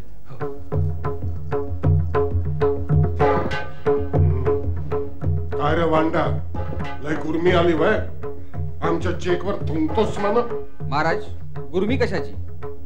आजवर मी आपली किंवा दरबाराची अशी काय मोठी सेवा चाकरी केली की आयचित 5,000 चेक आपण मला द्यावा? तशी ठळक कामगिरी होईल माझ्या हातून त्यावेळचा प्रश्न नाही राहिला. माफ करा सरकार, पैशाच्या जोरावर गाढव बनणारा माणूस मी नव्हे. आम्हीच म्हणायचो नाही का, पैशाच्या जोरावर माणसाची गाढवा बनवतो मी. वा गड्या, लई चांगला आणलास. बरं, सध्या लिहितोस काय लिहितोस? महाराज, भिक्षुकशाहीचं बंडल लिहितोय. वा वा वा, असं काहीतरी लिहि. वांडा, तुझ्यासारख्यानं वर्तमानपत्र काढलं पाहिजे. मी तुला प्रेस काढून देतो. नको महाराज, मला प्रेस नको. तुम्ही गेल्यावर प्रेस कोल्हापुरात आणि ठाकरे बाहेर अशी अवस्था होईल माझी. सन 1921च्या सप्टेंबरात वर्तमानपत्र काढण्याचा माझा निश्चय ठरला. पण त्यावेळेला मी नेमका सरकारी नोकरीत होतो आणि त्यावेळचे सरकार ते काय, काही बोलायची का लिहायची सोय नव्हती. सरकारी नोकराला पुस्तके लिहिण्याची, नीती छापण्याची सक्त बंदी. तेथे वर्तमानपत्र ते मी कसे काढणार? सरकारी नोकर म्हणून ते जर काढता येत नसेल तर राजीनामा देण्या वाचून माझ्या पुढे दुसरा पर्यायच नव्हता. सर, सरकारी नोकराने लेखन प्रकाशन करू नये ही गोष्ट ठीक आहे, पण कित्येक वर्तमानपत्रात मी नावानिशी लिहित आहे. स्वतःचे 4-5 ग्रंथही पब्लिश केले. मग आपल्या CIDने तसा रिपोर्ट का नाही केला? आता वर्तमानपत्र काढणार आहे आणि त्यासाठी जर आपली परवानगी नसेल तर हा माझा राजीनामा. शेवटी पुण्याला सदाशिव पेठेत वासुदेवराव नातू यांच्या घरात भाड्याने जागा घेतली. ब्राह्मणेतर चळवळीतला एक नाठाळ लेखक आणि वक्ता पुण्यासारख्या ब्राह्मण शहरात येऊन प्रकाशनाचे काम चालवतो म्हणजे काय? पुण्याला येताच मी छापखान्याचे काम चालू केले आणि प्रबोधनचे 1-2 अंक प्रसिद्धही केले. इकडे माझ्या हातून छापखाना काढून घेण्याचे कटकारस्थान अगदी शिजून तयार झाले. माझ्या छापखान्याच्या खिडकीतून जळता काकडा टाकून माझा छापखाना सर्व जाळून टाकण्याचा प्रयत्न झाला. 1-2 वेळा मेलेले आणि कुजलेली मांजर काय, कुत्रा काय दारात आणून टाकलं. इतकं करूनही ही मंडळी शांत बसली नाही. तर ज्या व्यापाऱ्याकडून मी छापखान्यासाठी 10,000चा माल खरेदी केला त्या व्यापाऱ्याला गाठून आणि त्याला बेमालूम फितवून पुणे कोर्टातून एकदम जप्तीचा हुकूम काढून आणला. काय शेठजी, उद्या सकाळी माझ्या छापखान्यावर जप्ती आणणार आहे म्हणे. काल बेलिफाने सांगितलं मला. आतापर्यंत 8,000ची फेड मुदत बंद केली आहे. बाकी असतील 1,500-2 हजार. फक्त 1,300. म्हणून तुम्ही माझे 3-13 वाजवायला निघालात. मी पण काही मेल्या आईचं दूध प्यालो नाहीये. हे पहा, मला सकाळी 8:30 पर्यंत झोपायची सवय आहे आणि त्याआधी जर मला कोणी उठवण्याचा प्रयत्न केला तर त्याच्या नडीचा घोट घेईन. तुमची जप्ती येणार सकाळ उजाडता 6-6:30ला. म्हणून या छापखान्याच्या चाव्या. खुशाल दरवाजा उघडा, माल जप्त करा, चालते वा. मला हाक बीक मारण्याचा प्रयत्न कराल तर शेठजी प्रथम तुमच्या नडीचा घोट घेईन भर रस्त्यात. बसा बसा केशवराव, आमच्या मनामध्ये काय पण नाही. आमचं ते बामण दिवाण जे आहे ना, त्यांनी आम्हाला बातमी दिली. त्याचे कान पुण्याच्या बामणाने चावले असते. ते बी बराबर आहे. आता त्यांनी आम्हाला सांगितलं ठाकरेंनी आपला समजा छापखानाही काय काढला, गिराईक पण तयार आहे. आता आम्ही वेळीच जप्तीची लगबग नाही करेल तर आमचा समजा पैसा जाईल. त्यांनी आम्हाला भरीला घातला म्हणून आम्ही या खटपटीत पडला. आता आम्ही काय तुम्हाला पैशानच नाही. पैसा आणू नका. मी तुमचं देणं साफ नाकारतो. तुम्हाला काय करायचं असेल ते करून घ्या. राम राम. थांबा थांबा ठाकरे, या तुमच्या छापखान्याच्या चाव्या या घ्या. आम्ही उद्याच आमची फिर्याद काढून घेते. तुमचा छापखाना तुम्ही सांभाळ.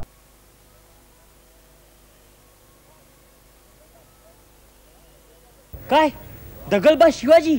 या प्रबोधनकाराचं डोकं फिरलेलं दिसतंय. अरे यात काही अर्थ नाहीये.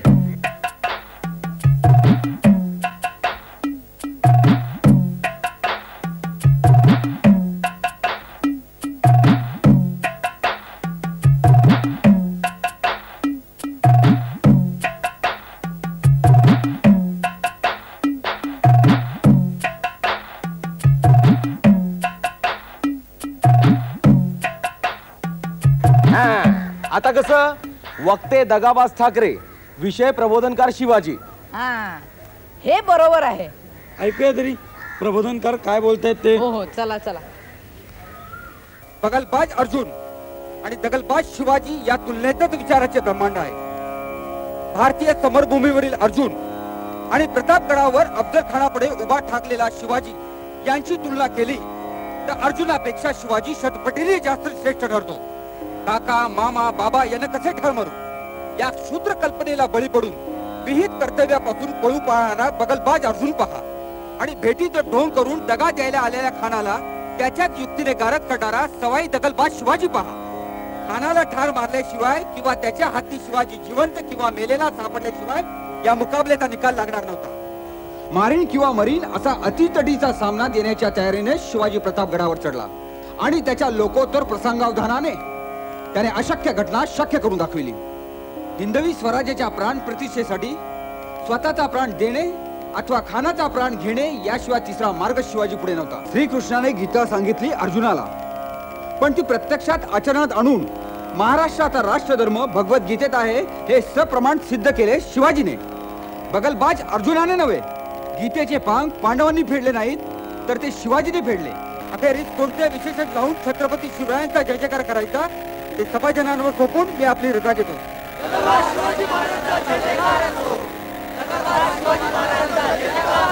1926 या काळात किंवा त्यापूर्वी मुंबईला बामण बामणे तर असा वाद काही कोठे नव्हता.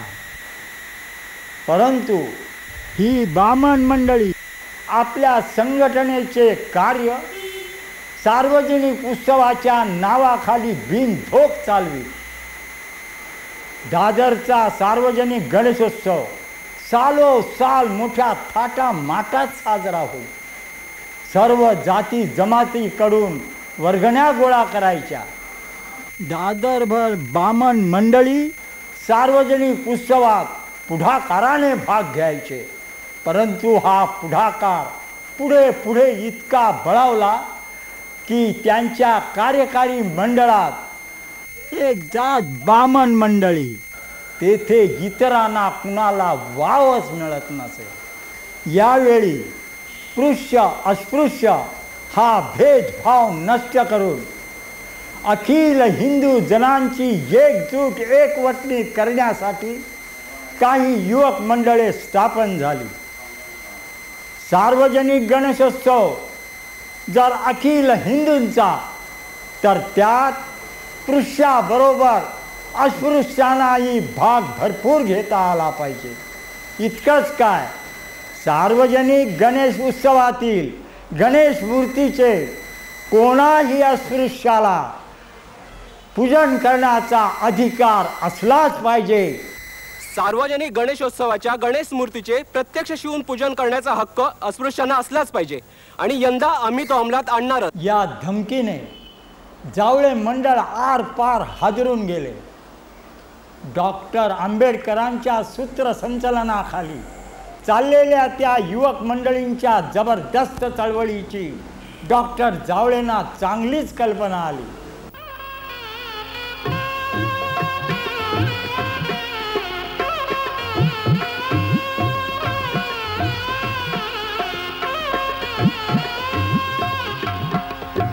हा चला चला लवकर, पूजेची वेळ होत. चला चला चला लवकर.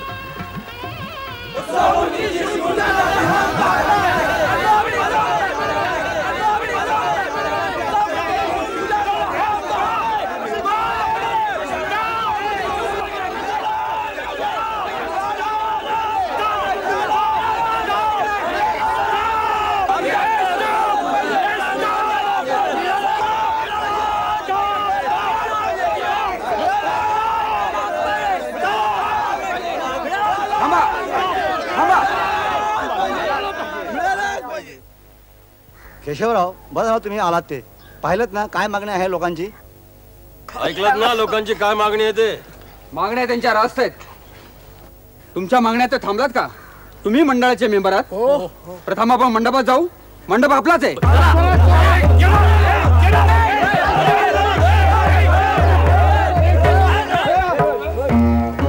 शांत शांत मित्रहो, हा गणेश उत्सव सर्व हिंदूंचा आहे. ए यू गेट आउट, तुम बाहर चला जाओ. तू कोण इथे कसा आलास? भाषण करण्याचा अधिकार आमचा आहे. आधी तुम पोलीस आदमी बाहेर चले जाओ. You have no right to enter here. इथे काय दंगल मारामाऱ्या रक्तपात झालाय तर तुम्ही धावून येताय? हे इथे ऑनररी मॅजिस्ट्रेट राव बहादूर बोले उभे आहेत.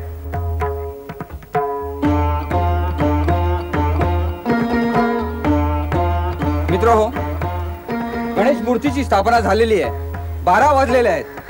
गणपती पूजेची वाट पहा स्वस्थ बसलेला आहे. जावळे आणि बोले खलबत करीत आहेत. आज जर आमच्या अस्पृश्य हिंदू बांधवांना गणेश पूजनाचा हक्क 3 वाजेपर्यंत देण्याचा शहाणपणा जावळे कमिटीने दाखवला नाही तर मी स्वतःही गणपतीची मूर्ती फोडून टाकीन.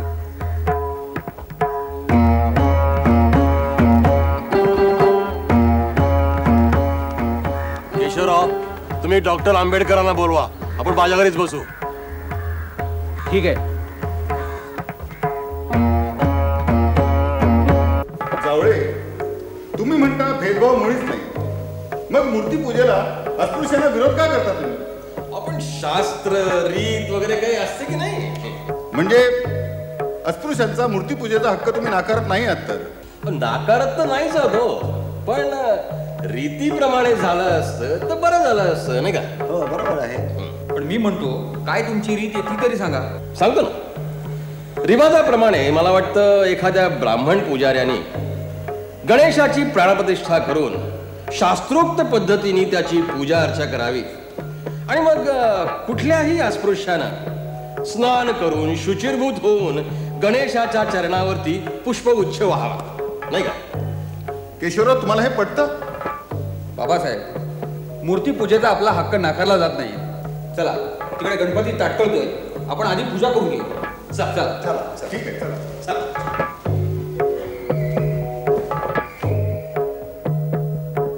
अस्पृश्यांचा एक नामांकित कार्यकर्ता मडके बुवा याला प्लाझा गार्डनच्या नळाखाली आंघोळ घातली.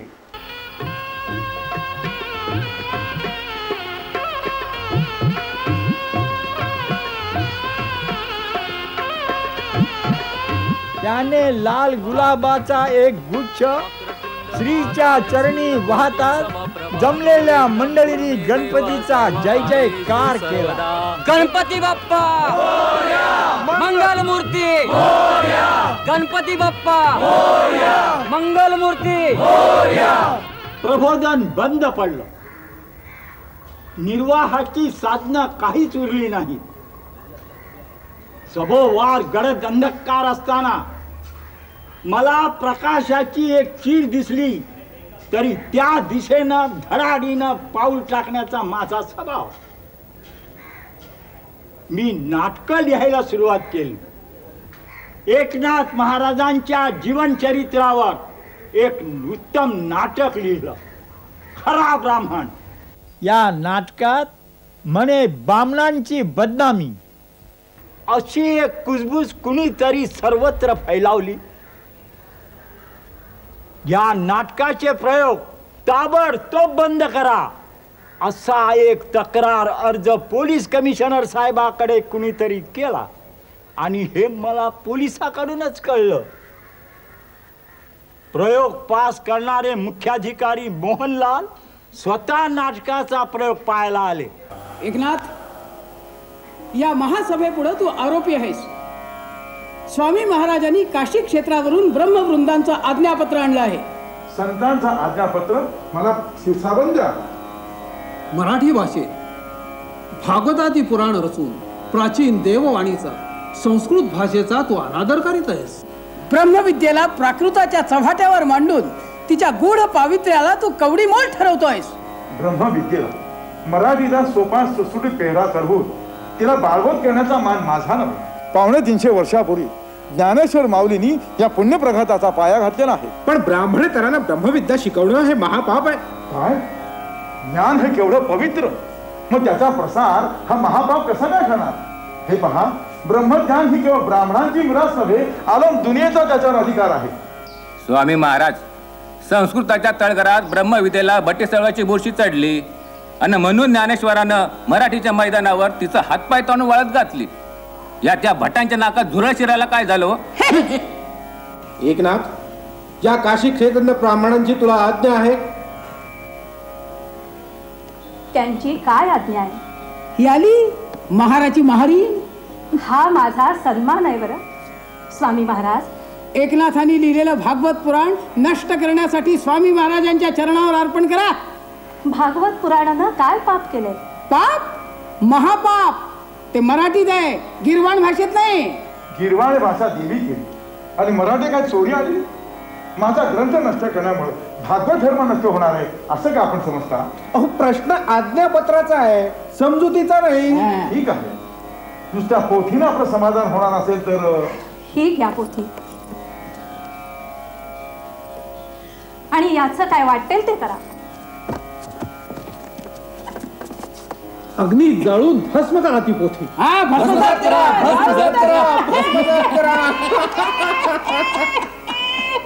माधवा, बामणं काय म्हणतात? भस्मसात करावी. सगळ्या दख्खन दुनियेनं ज्याला आत्मसात केलंय त्याला तुम्ही काय भस्मसात करणार? अक्षित तकुलच शिकलं जणू. मला वाटतं खाली वर दगडाच्या लठ्ठ चिपा बांधून या बाळाला भागीरथीतच जलसमाधी द्यावी. जलसमाधी द्यावी, जलसमाधी द्यावी. देऊन पहा, तमाम भागवत भक्तांनी हृदयाच्या खोल तळाशी ज्याला ठाव दिलाय त्याला कोणती भागीरथी उडवणार?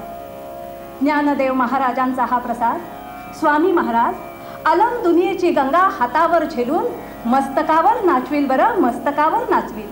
सदन हांडीत जणू त्या पोथ्या बुडवल्या, जाळल्या तरी देखील पाठ आणि संप्रदाय बुडत नसतात बरं.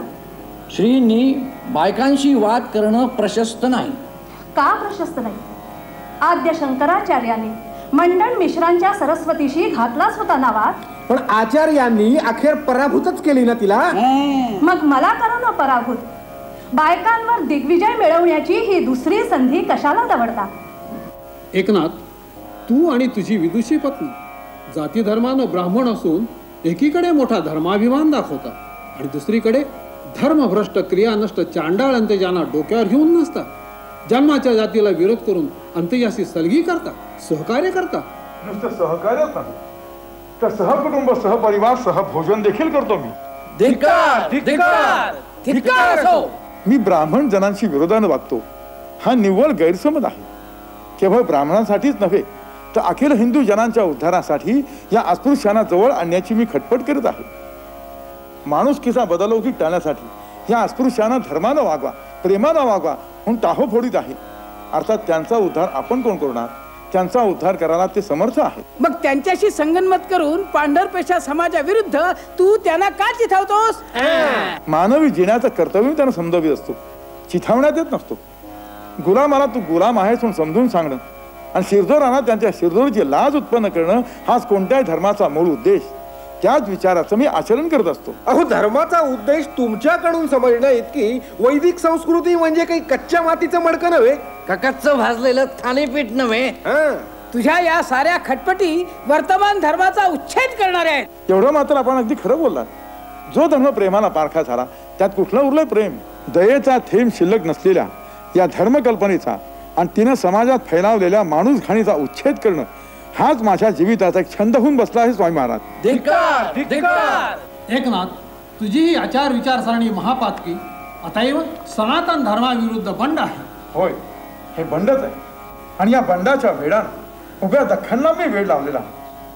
प्रचलित धर्मकल्पनाला मी धक्का दिला आहे आणि देत आहे, देणार आहे. या पंचकोटीत प्राण असेपर्यंत मी देणार आहे. भागवत धर्मच दयेच्या ओलाव्यानं ब्राह्मणांसकट हिंदू जनांचा उद्धार करील असा माझा आत्मविश्वास आहे. उद्धार करील? याला उद्धार? सगळ्या समाजाची घडी बिघडवली. दौलत्या पार्टाकडे धुवाला टाका म्हणजे अक्षी करा विस्तारित परत. याच्या मराठी पुराणाने ब्राह्मण तर समाज तर पार बिथरलाच, पण हे हे हे हे सुद्धा गावकीची कामं पार थुडकावून लावू लागले. स्वामी महाराज, एकनाथाच्या या अधर्मी बंडाळीमुळं वैदिक धर्म तर साफ बुडालाच, पण पांढर पेशा रयतेला म्हणजे भोजन भाऊ भाटांना. पण पांढर पेशा रयतेला इव्रतीनं जगण्याची सुद्धा पंचायत झाली. भिक्षुक म्हणजे तळलेला पापड, कुणीही टिचकीने फोडावा. अंगाचा कसा तळी पापड होतो. नुकताच पैठणला लाळेचा रोग येऊन गेला, शेकड्यानी ढोरं मेली. पण ह्यांच्यातला कोणी त्यातलं एक मढे उचलायला आला असेल तर शपथ. अखेर यांची ही सगळी कामे आम्हाच करावी लागली. 42 पूर्वच गतीला गेलं. वाईट काय झालं त्यात? आपलं प्रेत आपुरच जाळण्या पुण्यात चोरट टिकत. नावाचा एकोपा, पण ह्या सगळ्या अंत्यजाला चिथून सगळ्या पैठणचा एकोपा बिघडून टाकला.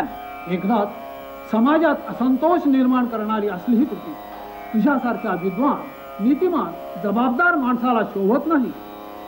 स्वामी महाराज, अत्यंत जबाबदारी आणि जाणीवपूर्वक या विश्वासी खेळ खेळत आहे आणि खेळणारा. खरं म्हणजे ब्राह्मण्याचं मी पालनच करत आहे, पण तुमच्या स्नेहशून्य धर्माच्या दृष्टीने मी महाभयंकर पातक केलेलं आहे.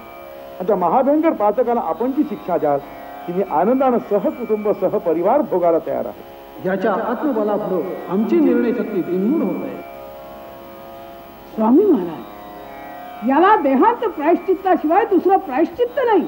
प्रायश्चित्त? प्रायश्चित्त पश्चातापा.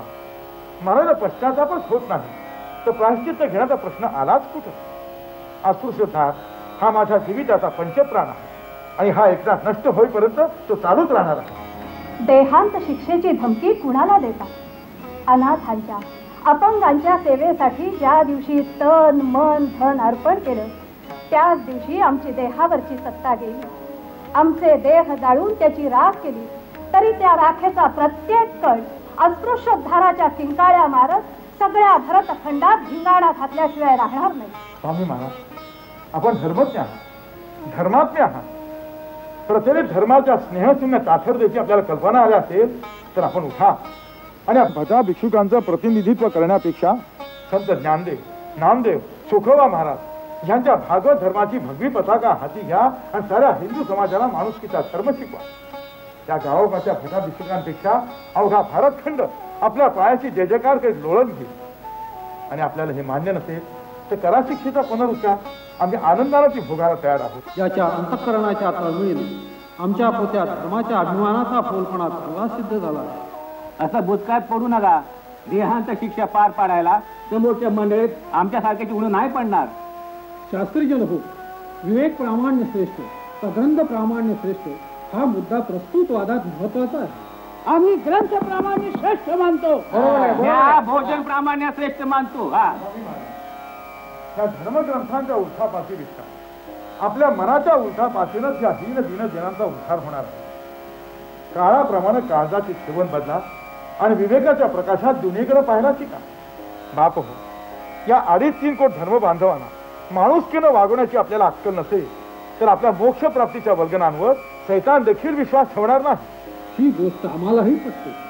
प्रस्तुत वादात आम्ही तडजोड करतो. जोडा जोडीवर तडजोडीवर आलं वाटतं.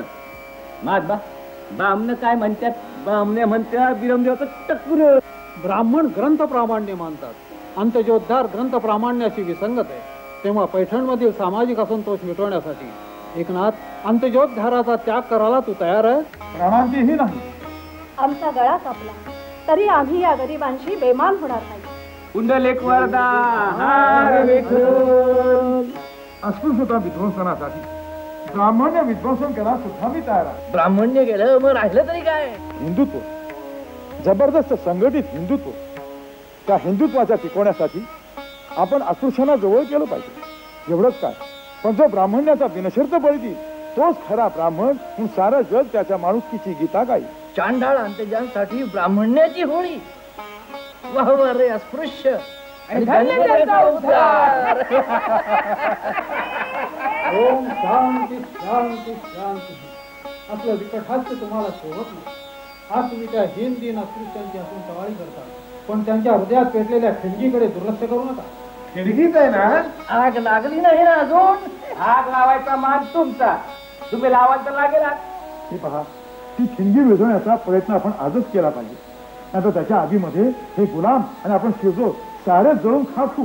अरे आग भडकू ते दे. मग कोण जगतं आणि कोण जळतं पाहूया. हा काय भयंकर प्रकार आहे. विठोबा धाव धाव कर. आमच्या आगमन प्रसंगीच हा अग्निप्रलय व्हावा, नितांत दुर्भाग्य. कोणी लावली ही आग? परमेश्वराला अधर्म तिळ मात्र खपायचं नाही. अंत्य आपली पायरी सोडून अधर्मानं वागणार, म्हणून अग्निदेवतेचा प्रकोप हा असाच होत राहणार. बंद करा मूर्खानो तुमची पाखंडी वरवर. तुमच्या या अशा वागण्यानं तुम्ही किती पाषाण होते हेच मला या पैठणात आल्यावर दाखवून दिलाय. शिव शिव शिव शिव. एखाद्या क्षेत्रालाही लाजवील असा सुंदर विठ्ठलवाडा भस्मसात व्हावा. परमेश्वरा, काय कशाची त्या पोरीची कशी असली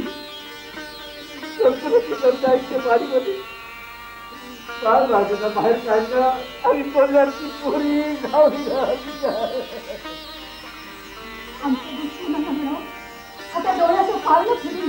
म्हणजे आम्ही आग लावली गिरजाबाई? काही त्याला खवकाव. देवळात देवी आणि गावभर नाही ते कळतं आम्हाला समज. अरे महात्मा, शहरातून पैसे कोणतरी घेऊन ये. त्याच्या पायावर म्या लोळून घेतली ती येत नाहीत, पण त्यात तुमच्यासाठी नाही म्या वाईट बनलो. बाहेर पडा. बाळ इकडे बाळ. अरे घाबरू नको. अरे अरे मी तुझी आई आहे. पेटली ती झोपडी पण पेटली. बाळ बाळ असं काय बरं बडबड करावी. मी तुला माझ्या मांडीवर घेतलंय ना. नाही नाही. हो आपला विठ्ठलवाडा वाचला ना. हो बरं बाळ. सगळे भाऊ बंद बाहेर पडले ना. अगं तूच त्यांना सोडवलंस ना. विठ्ठलवाडा, सरदारांचा लाडका विठ्ठलवाडा. अरे का ही आग तुझ्यासारख्यांचा बळी घेऊन हिंदू समाजाची राख रांगोळी करणार आहे. मामाजी, सरदार, नाही. पाणी घेऊन माझ्या लाडक्या जीवा, या पत्थराच्या दुनियेत तुझ्या तोंडाला घालायला कुठलं पाणी मिळणार. ह्या आतबागी विठ्याच्या डोळ्यातून कोसळणारे गंगाबाई, लाडक्या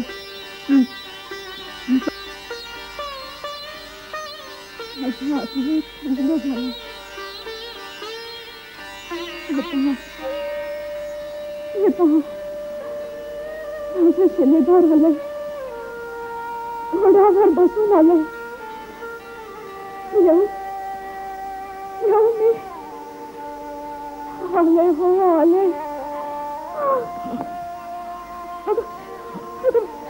हे काय झालं पाहू. देवाचं देणं देवा घरी गेलं.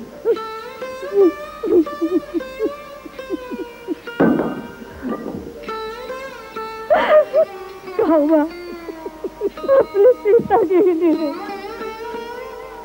अनाथ अपंगांची सावली लावला.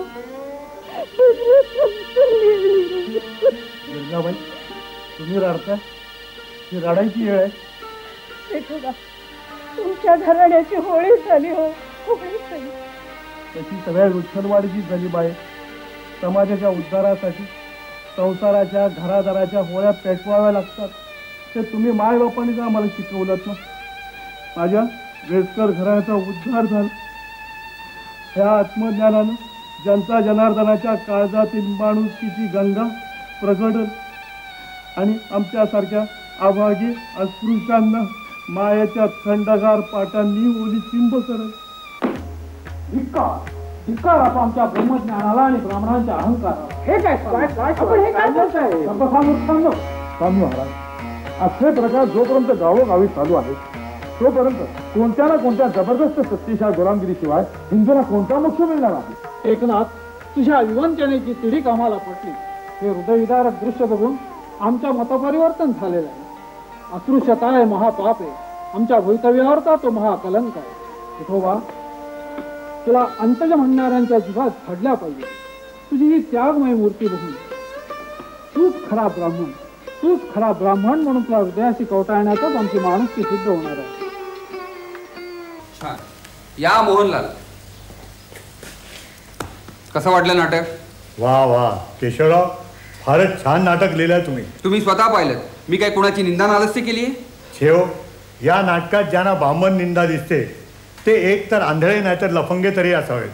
अस्पृश्य दारावर इतके परिणामकारक आणि ते एका संताच्या चरित्रावर लिहिलेले नाटक आज तरी मी प्रथम पाहतोय. वा वा केशवराव, होऊ द्यात या तुमच्या नाटकाचे प्रयोग. धन्यवाद.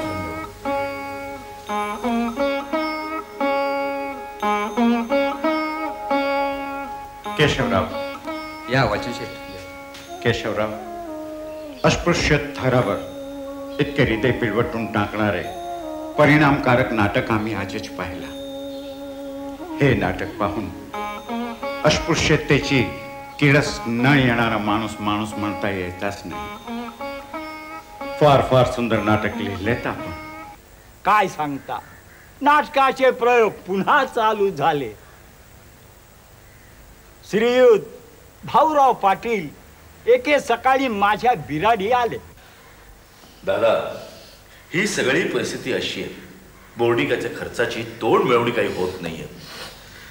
अरे, देणग्या गोळा करायला हव्यात, भीक मागायला हवी. सगळं केलं, सगळ्यांसमोर हात पसरले, पण हाती काहीच सापडत नाही. बोर्डिंगातल्या पोरांची इंग्लिशी तोंड पाहिली तर पोटात खड्डा पडतो. दादा भाऊ, तू करतोस ते कार्य फार मोठं आहे. लोकांनी आपण होऊन तुला मदत करायला हवी. मी काय करू ते सांग. तुझ्या कार्यासाठी वाटेल ते करेन. दादा, महात्मा गांधी सध्या हरिजन फंडाच्या दौऱ्यावर आहेत. सध्या त्यांचा मुक्काम पुणे रेल्वे स्टेशन पलीकडील पर्णकुटी बंगल्यात आहे. नमस्कार. आइए भाऊराव जी, आइए आइए ठाकरे जी, बैठिए. कहिए ठाकरे जी. महात्माजी, आपल्या हातून ज्याचे उद्घाटन झाले त्या सातारच्या भाऊराव पाटलांच्या बोर्डिंगाचे पैशाच्या अभावी होत असलेले हाल आपल्या कानावर घालावेत म्हणून मी इथे आलो आहे. आणि ते टाळण्यासाठी आपल्या हरिजन फंडातून काही तात्काळ ठोक रक्कम मिळावी ही विनंती करण्यासाठी आम्ही आलो आहे. आणि काय ते स्पष्ट समजल्याखेरीज आम्ही इथून जाणार नाही. ठाकरे जी, भाऊराव ने इतना बड़ा बोझ सर पे उठा के गलती की. आपको ऐसा नहीं लगता हरिजन फंड तो कितना है? किती म्हणजे $5 लाखावर जमला आहे असे वृत्तपत्रात जाहीर झाले. ते खरं आहे, पण त्याला मागणी किती आहे? फंडाची घटना आहे, कार्यकारी मंडळ आहे, अस्पृश्यता निवारक ठिकठिकाणच्या संस्थांच्या कामगिरीची चौकशी करतात आणि योग्य ते ठरवून काही देता आले तर देतात. या चित्रात आपण कुठेच कोणी नाही असं का आम्ही समजायचं? हूँ तो भाई भीक मंगा भिकारी हूँ. मला जे मिळतं ते मी दिल्ली कचेरीत जमा करतो. माझ्या हातात तर काही नाही. आपण दिल्लीला अर्ज करा. अर्ज कशाला? हा घ्या भाऊरावांच्या बोर्डिंगच्या कामाचा आणि खर्चाचा छापील रिपोर्ट.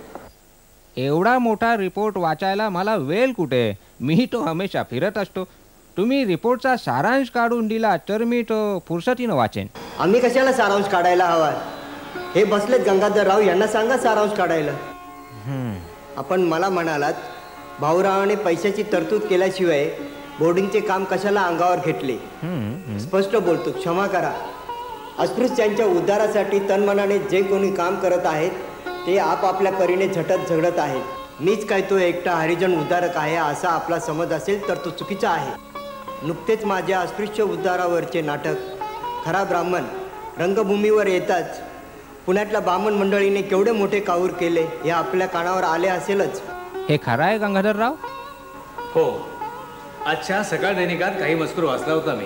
काका इतर मराठी वर्तमानपत्र वाचत नाहीसे दिसतंय. गेली महिनाभर ज्ञानप्रकाशाचे स्तंभ याच प्रकरणाने भरून येत आहेत. माझ्याही पाण्यात नाही, मीही फिरतीवर असतो. नाटक राहू द्या, त्याचं एवढं काय? त्यावर खटला झाला, नाटक निर्दोष ठरले, प्रयोग होत आहेत. पण आज इतकी वर्ष झाले भाऊराव हरिजनांसाठी स्वतःच्या संसारावर पाणी सोडून झटत झगडत आहेत. अहो, परवा त्यांच्या सौभाग्यवतीने बोर्डिंग मधल्या हरिजन मुलांची उपासमार टाळण्यासाठी स्वतःच्या गळ्यातले मंगळसूत्र बाजारात विकले. अच्छा? महात्माजी त्यांच्या या कार्याची दखल घ्यावी असं नाही का तुम्हाला वाटत? क्यों नहीं ठाकरे जी, हरिजन के बारे में इतनी बड़ी भारी तकलीफ उठाने वाला भाऊ शरीका उनका तारणहार मैंने आज तक कहीं नहीं देखा. भाऊराव महाराष्ट्र के एक भारी भूषण है. तुमच्या सर्टिफिकेटाने भाऊरावांच्या अडचणी काही दूर होणार आहेत का? तुम्ही म्हणता I am a beggar with a bowl. तुम्ही बेगर तर खरे, पण royal beggar. Bhaurao real beggar. Royal beggar कडे रिअल बेगर भीक मागायला आलाय. आम्ही रॉयल बेगर? ते कसा ठाकरेजी? हो, रॉयल नाही तर काय. ताजमहलला लाजवील अशा या पर्णकुटीत आपण राहता आणि हरिजन उद्धाराची चिंता वाहता. भाऊराव हरिजनांबरोबर झोपडीत राहतो, त्यांच्याबरोबर खातो पितो. हो ठाकरे, तुम्ही कुणापुढे बसून हे बडबडत आहात याचा काही विचार? माणसानं आपली पायरी सोडू नये. हो गंगाधरराव, डोळे वटारून गुरकावू नका. त्या डोळ्यात वळस म्हणून वाढलो तर 7 पिढ्या कायम उमटेल. तुमच्यासारख्याने हाजी हाजी करून चालविलेल्या गांधीजींच्या बुवाबाजीला मला टेकू द्यायचं नाही. मी आहे फटकळ. जाऊ द्या Gangadharrao. Thackeray is a advocate of our Bhaurao. Advocate नव्हे, हे माझे गुरु आणि मार्गदर्शक आहे. बर. महात्माजी, मी ॲडव्होकेट असेल पण आपण बॅरिस्टर आहात. वादविवादात आणि विधान कौशल्यात आपण ब्रिटिशांनाही पाणी पाजले. ते जाऊ द्या. हरिजन फंडातून आपण भाऊरावांना किती रक्कम देताय ते बोला. मला 4 महिन्याची मुदत द्या, योग्य ते अगत्य करीन. 4 महिन्याची? छे फार तर 1 महिन्याची. ठाकरेजी, 2-3 महिने तरी लागतीलच. महिन्याभरात काय ते करा. 2 महिने तरी लागतीलच. महिन्याभराची मुदतच खूप होते महात्माजी. ठाकरेजी, you are a very stiff and stubborn fellow. मी आजच तुमचा रिपोर्ट दिल्ली कचेरीला पाठवतो. झाला ना तुमच्या समाधान? मी आपला आभारी आहे. 1 महिन्याची मुदत संपली आणि आपल्याकडून काही जबाब आला नाही तर तुम्ही असाल तेथेच मी असा येऊन उभा राहील. हे लक्षात ठेवा. You both are welcome any time anywhere.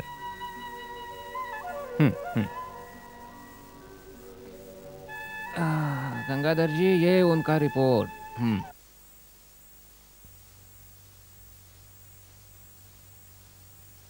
संयुक्त महाराष्ट्राची चळवळ चालविण्यासाठी आपापली ध्येये बाजूला ठेवून सर्व पक्षांनी एकत्र व्हावे या कल्पनेने डॉक्टर आंबेडकर अगदी पछाडून गेले होते. त्यासाठी ते दिल्लीहून मुंबईला आले. मुंबईला येताच त्यांनी मला भेटीला बोलवले. मी भेटीला गेलो. नमस्कार बाबासाहेब. किशोरराव आलात? बसा बसा. ठाकरे, तुम्ही आलात, बरं झालं. बाबासाहेब, काय ही तुमची अवस्था? अखेरच्या प्रयाणाची चिन्ह आहे ती. माझा एक वेळ जाऊ द्या, पण मला काळजी वाटते ती. कशाबद्दल म्हणताय डॉक्टर? हे पहा ठाकरे, सध्या निरनिराळ्या पक्षातून विस्तव देखील जाईनासा झालाय. अशा अवस्थेत हे मतलबी काँग्रेसवाले तुम्हाला संयुक्त महाराष्ट्र चुकूनही देणार नाहीत.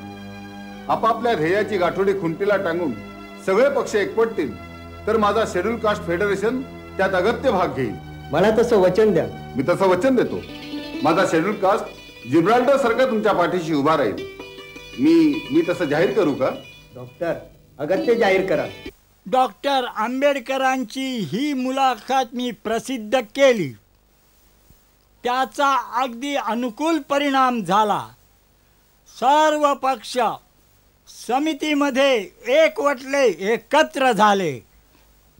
माझ्या जीवनाचा अखेरचा नि अटीतटीचा संघर्ष म्हणजे संयुक्त महाराष्ट्राचा लढा. या चळवळीपूर्वी महाराष्ट्रातील सगळे पक्ष अगदी मरगळून गेले होते.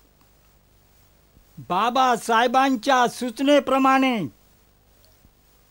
सर्व पक्ष एकवटवण्याचा प्रयोग तेव्हा पुण्याला चालू होता आणि त्याच वेळेला आम्ही जाहीर केले की असे होत असेल तर या एकमुखी संघटनेच्या द्वारावर भालदार म्हणून सदैव उभा राहण्यास मी तयार आहे.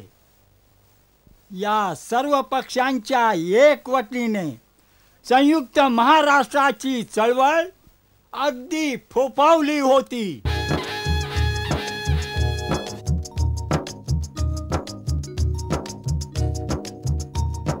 जनतेच्या सत्तेची ज्योत जागती जागती गरजा संयुक्त महाराष्ट्र भारती. गरजा संयुक्त महाराष्ट्र भारती. जनतेच्या सत्तेची ज्योत जागती जागती गरजा संयुक्त महाराष्ट्र भारती. गरजा संयुक्त महाराष्ट्र भारती. फिरंग्यात गोव्याच्या चारुणीकडे माया मराठी बोली चालले पुढे. फिरंग्यात गोव्याच्या चारुणीकडे माया मराठी बोली चालले पुढे. एक भाषिकाची होते संगती गरजा संयुक्त महाराष्ट्र भारती. एक भाषिकाची होते संगती गरजा संयुक्त महाराष्ट्र भारती.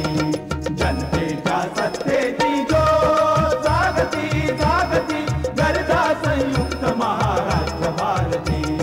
गरजा संयुक्त महाराष्ट्र भारती. हो निजाम कोल्हापूर औंध जंजिरा जनतेच्या दास्याच्या कुबट जंजिरा. हो निजाम कोल्हापूर औंध जंजिरा जनतेच्या दास्याच्या कुबट जंजिरा.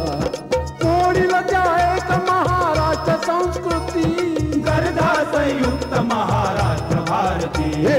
मोडील त्या एक महाराष्ट्र संस्कृती गरजा संयुक्त महाराष्ट्र भारती.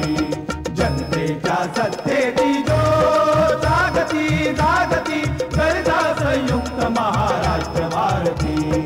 गरजा संयुक्त महाराष्ट्र भारती.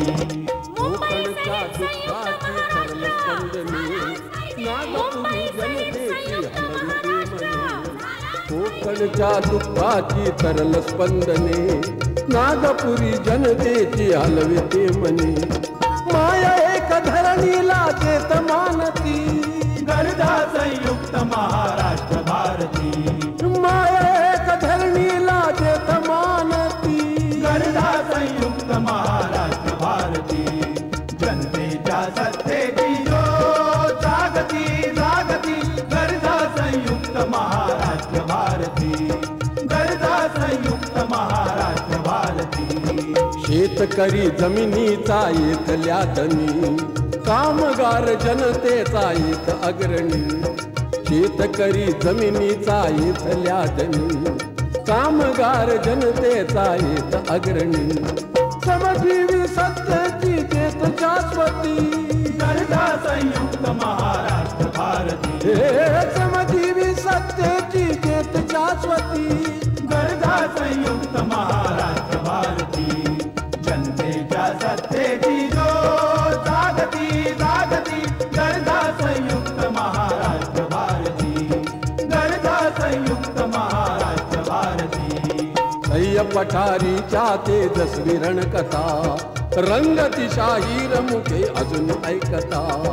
सह्य पठारीच्या तेजस्वी रणकथा रंगतिशाहीर मुखे अजून ऐकता इतिहासी जेथ मिळे स्फूर्ती अनगती गर्दा संयुक्त महाराष्ट्र भारती इतिहासी जेथ मिळे स्फूर्ती अनगती गर्दा संयुक्त महाराष्ट्र भारती जनतेच्या सत्तेची जागती जागती गर्दा संयुक्त महाराष्ट्र भारती गर्दा संयुक्त महाराष्ट्र भारती भिन्न धर्म भाषेची सर्व बंधने तोडून या एक रूप जाहले मने भिन्न धर्म भाषेची सर्व बंधने तोडून या एक रूप जाहले मने लोकयुगासाठी जिथे रक्त सांडती गर्दा संयुक्त महाराष्ट्र भारती लोकयुगासाठी जिथे रक्त सांडती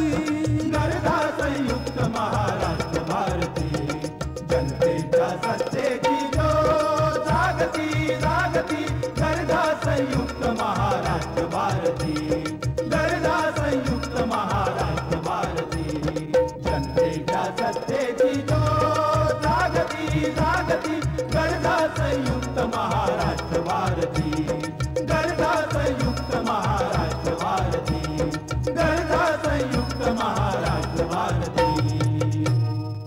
SM जोशी समितीचे सेक्रेटरी यांना काही पेच निर्माण झाला का ते समितीच्या सर्व पक्षांची सभा बोलवायचे.